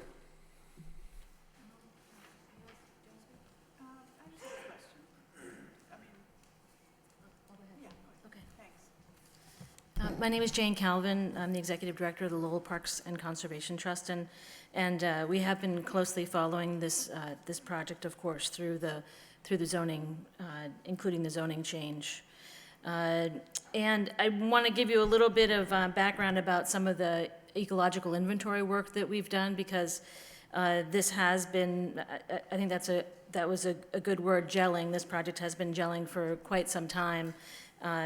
It is documented well in both the city's open space plan, the Lowell's Sustainable Lowell 2025, and it's also in the Tanner Street Economic Development Plan as well. That document in particular mentions some of the eco-inventory work that we did with Mass Audubon, and verifies the charismatic megafauna that actually do use this corridor, the larger species as well as the small species.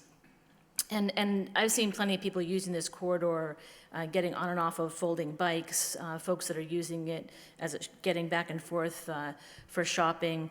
But I think we can also think about it as a corridor that could reunite neighborhoods that have been divided by this industrial use as well.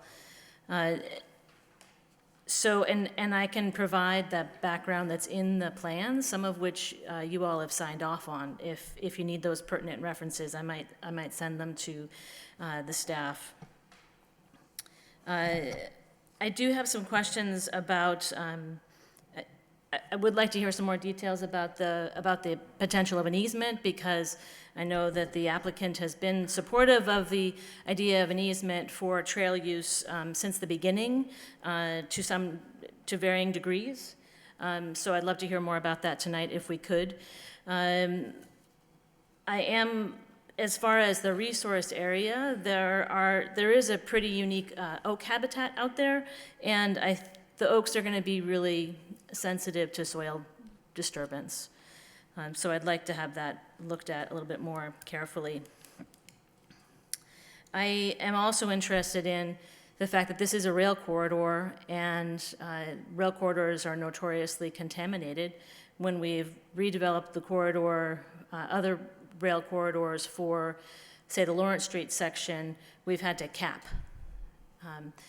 so that we don't disturb any potential contamination. So I'm wondering about how that will be assessed. So right now, that's all I'd like to, and I can provide further information about the eco-inventory as well that we conducted, but thank you for your time tonight.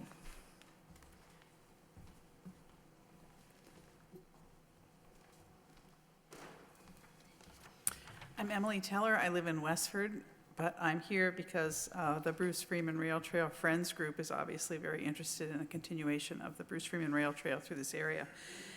And I have two questions. One is, I did not follow the planning process, so I'm just wondering, on the left-hand side of the drawing, it says it's a construction entrance only, and I know that a curb cut was an issue with the proponent, and I'm just wondering if that could be used as a permanent access and therefore going out on industrial, because then it would eliminate the need for a bridge. So that to me seems pretty significant in terms of conservation and also opening up the area next to the River Meadow Brook. And I did have another question. Is it possible for you as a conservation board to say that you prefer not to have those parking places there in terms of the use of that land? That's just another question for you to consider. Thank you. Thank you. Is there anyone else who would like to offer their comments or concerns? All right, what, just out of curiosity, what, if any, cooperation or agreements or negotiations are undergoing as far as allowing, the potential Bruce Freeman Trail to go through here, or, stubs of the Greenway? And if I misspeak, Peter, please let me know, but during the zoning change process, it was talked about with the city council that the Jarvises would provide an area for an easement that would connect the Avcar property down through some of the railroad property that the Jarvises did buy, goes underneath the overpass to the Route 3 connector. And again, if you've been out to the site, you'll know what I'm talking about. You can sit on that rail and you can look right underneath the connector to the, would be the western end of their property, the eastern end of the property, but the western end of, there's a crossing to River Meadow Brook. I think there's an existing footbridge, and please don't quote me on that. But part of that, the negotiation through the city council was that the Jarvises would provide the easement. And we did locate it on the plan, and I say, and again, it's up in the right-hand corner. I can walk up to the map and show you. Yeah. It just says, if that would help, Mr. Chair. Sure, yeah, sure.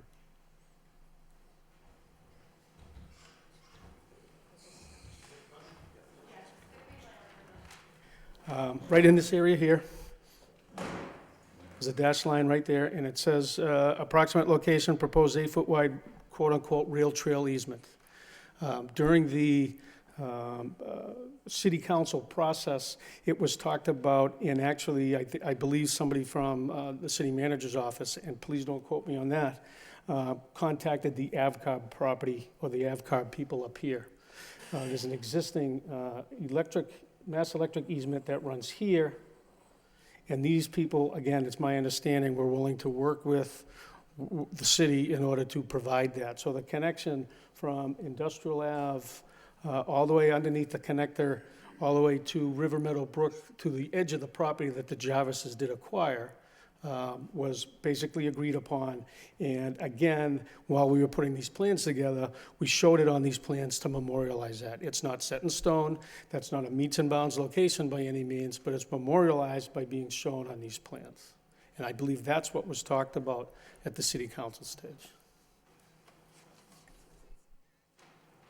All right, so it sort of ends where the opening to the, underpass to the Lowell connector is. Where does it go from there?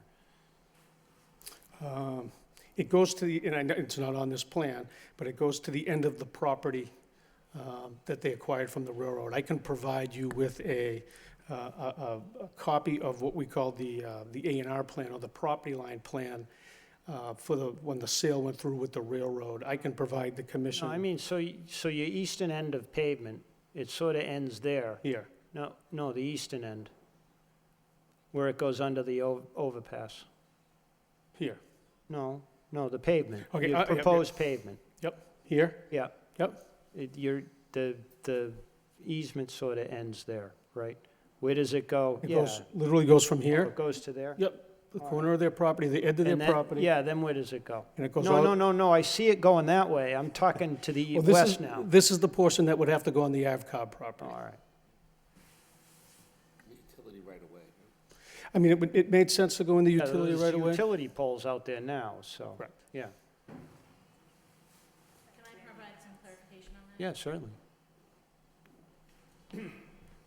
I was in a meeting with Avcarb and the city staff. There is absolutely no agreement with Avcarb to date.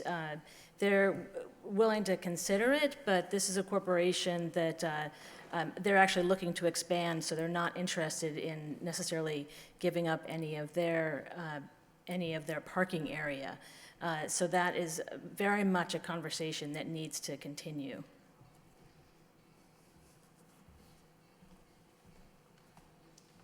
All right, so I think tonight at least, and again, I don't want to dwell on that because it's unfortunately really not an issue for the commission. Just some additional information, there was also a monetary of $10,000 that the Jarvises would provide to to help garner more property or planning or whatever it may be. And again, I know it's on a Conservation Commission issue, but we certainly want to let this commission know that the Jarvises have been working with the people on the rail trail, especially on this piece of property.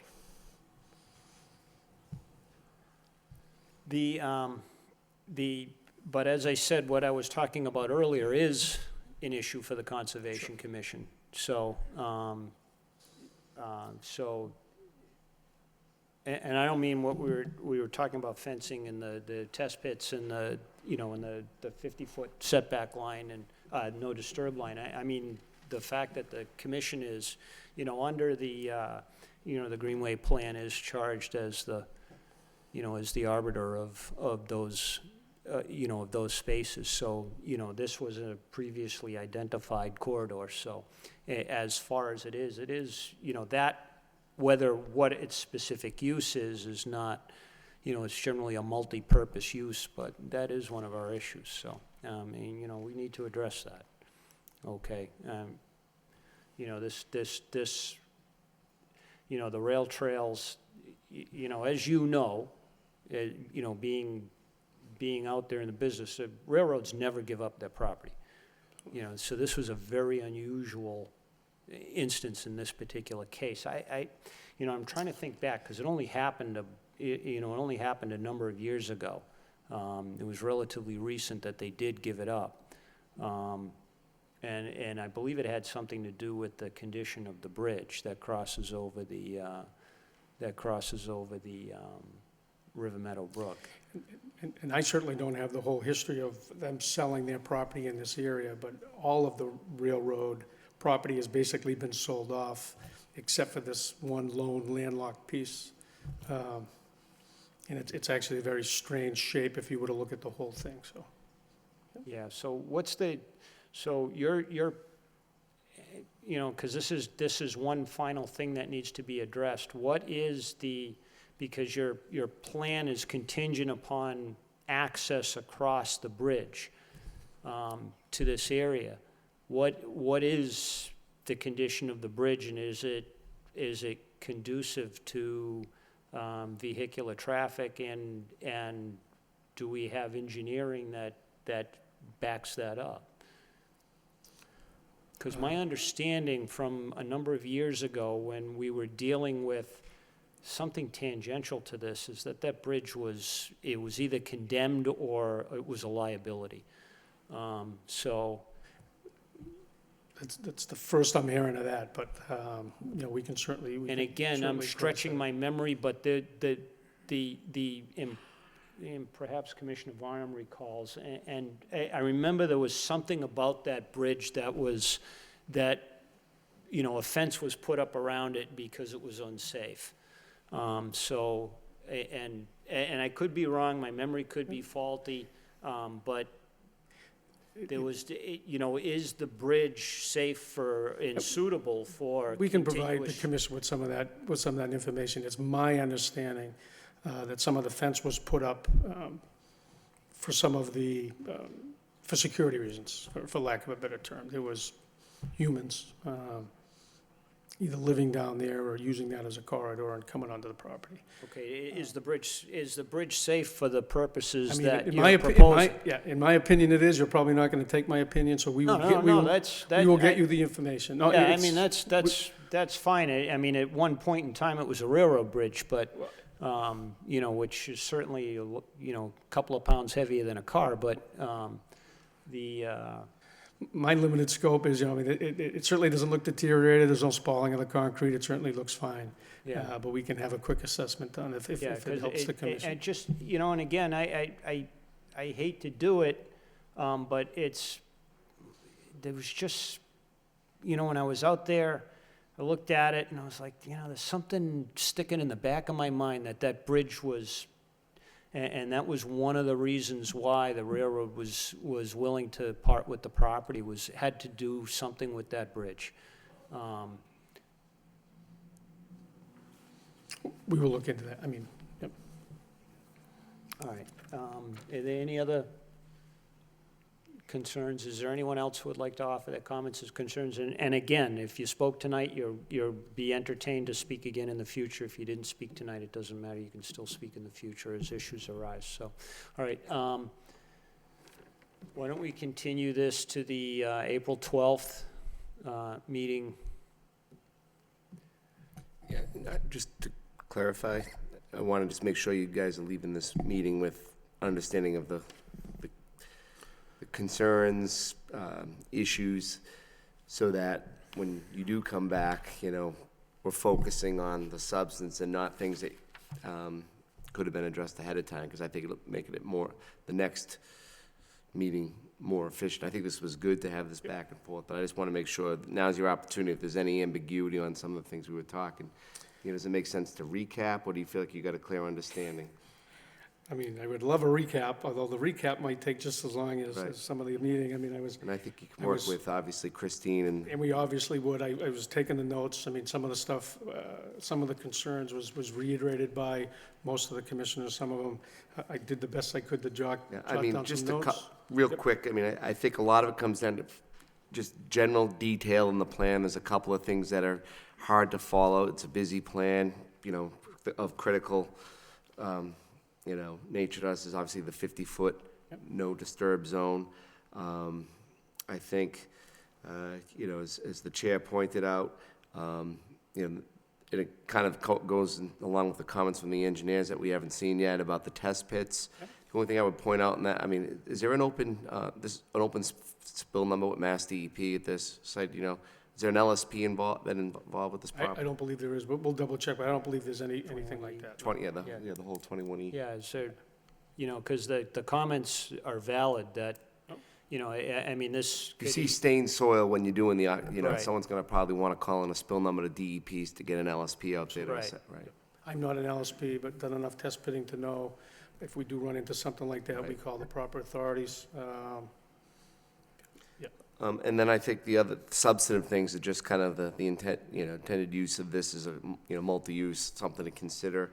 Again, not really to the extent that it falls outside the open space plan and all that, not really our concern, but something obviously to consider.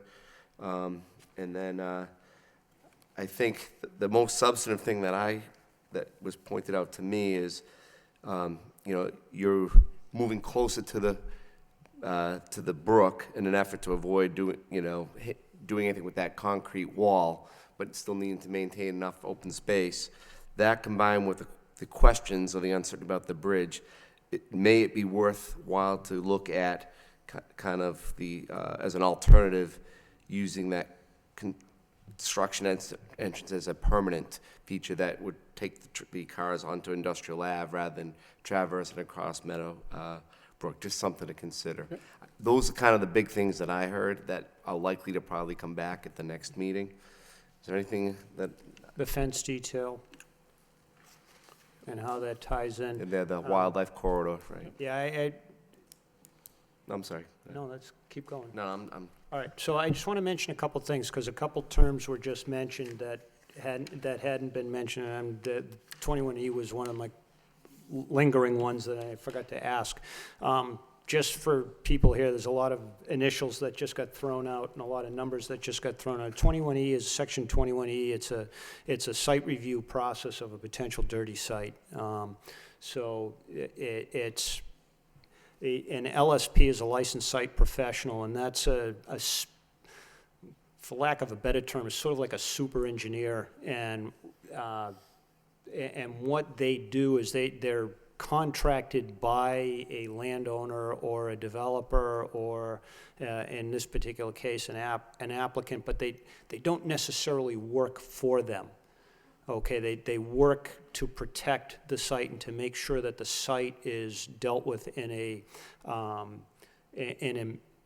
manageable level, but also in accordance with existing environmental laws and whatnot, and that the work that's being done, it's someone that's on the site on a daily basis while work in accordance with the law is being done, because, you know, maybe the contractor can't be running into getting special permits all the time to deal with a particular issue that arises. Some of it may be environmentally sensitive, maybe time sensitive, maybe it just makes sense.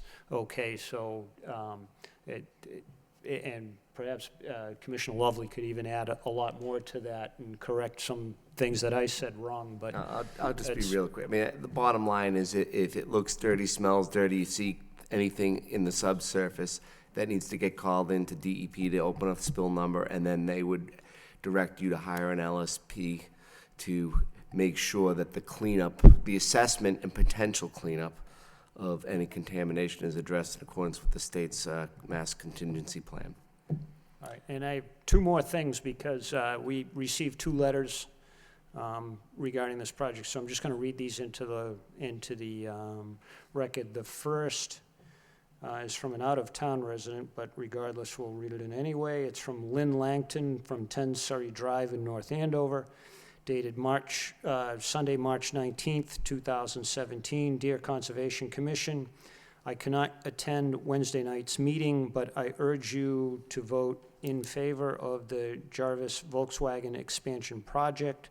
I am not from Lowell, but I am a big advocate for the expansion of bike trails. It increases the safety of riders as well as brings cyclists to your great city. I have also benefited from your foresight of having the Bay Circuit Trail meander into Lowell along the river. What a nice discovery. Please save this space for future generations that love getting active outside. And I read that literally. There perhaps may be a misunderstanding as to it, but again, it's in for the record. The second letter is from Joseph P. Smith. It's not dated, from 70 Mariposa Avenue in Lowell. It is dated March 19th of 2017. It's addressed to the Conservation Commission. I am writing in regard to the Conservation Commission consideration of the Jarvis expansion project adjacent to River Meadow Brook near Industrial Avenue. I have been disappointed by this proposed expansion that will jeopardize the completion of the bicycle and walking trail connecting the Concord River Greenway to the Bruce Freeman Trail. I assume that it is not within your purview to correct. However, I expect you can influence the project in a way that will, in good measure, protect the Greenway and not contribute to any contamination of the waterway. So I'd ask you to do so in a manner that will also preserve the option to complete the trail, either directly on the Jarvis property or with some reasonable accommodation in an adjacent property. Thank you for your consideration for this and all the work you do to support our urban environment. Okay. So I think that kind of is somewhat of a recap of, the bigger issues. And I appreciate that. like us, you have the opportunity to kind of look at the video footage, of the hearing if you'd like to do that, if you missed anything, and obviously work with Christine and, the city's office to kind of address any sort of ambiguities that might have arisen. All So right. Do I have a motion with to- that, I'll offer a motion to continue the hearing on this notice intent to the April 12th, April 12th, 2017 Conservation Commission meeting. Seconded by Second. Commissioner McDonough. Motion by Commissioner Lovely. Any further discussion? All in favor signify by saying aye. Aye.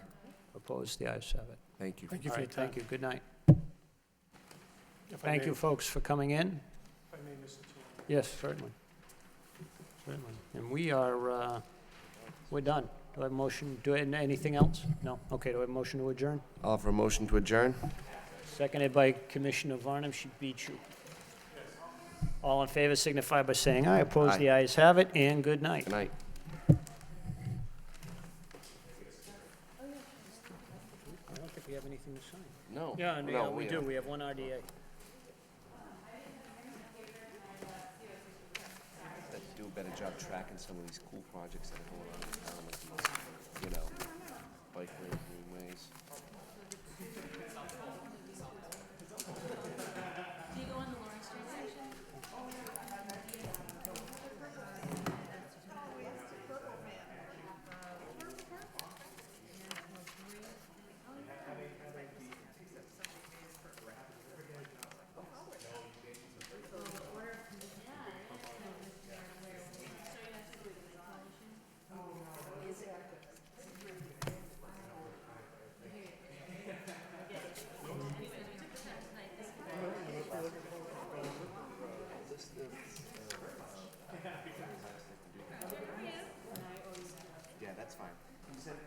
send us an email or?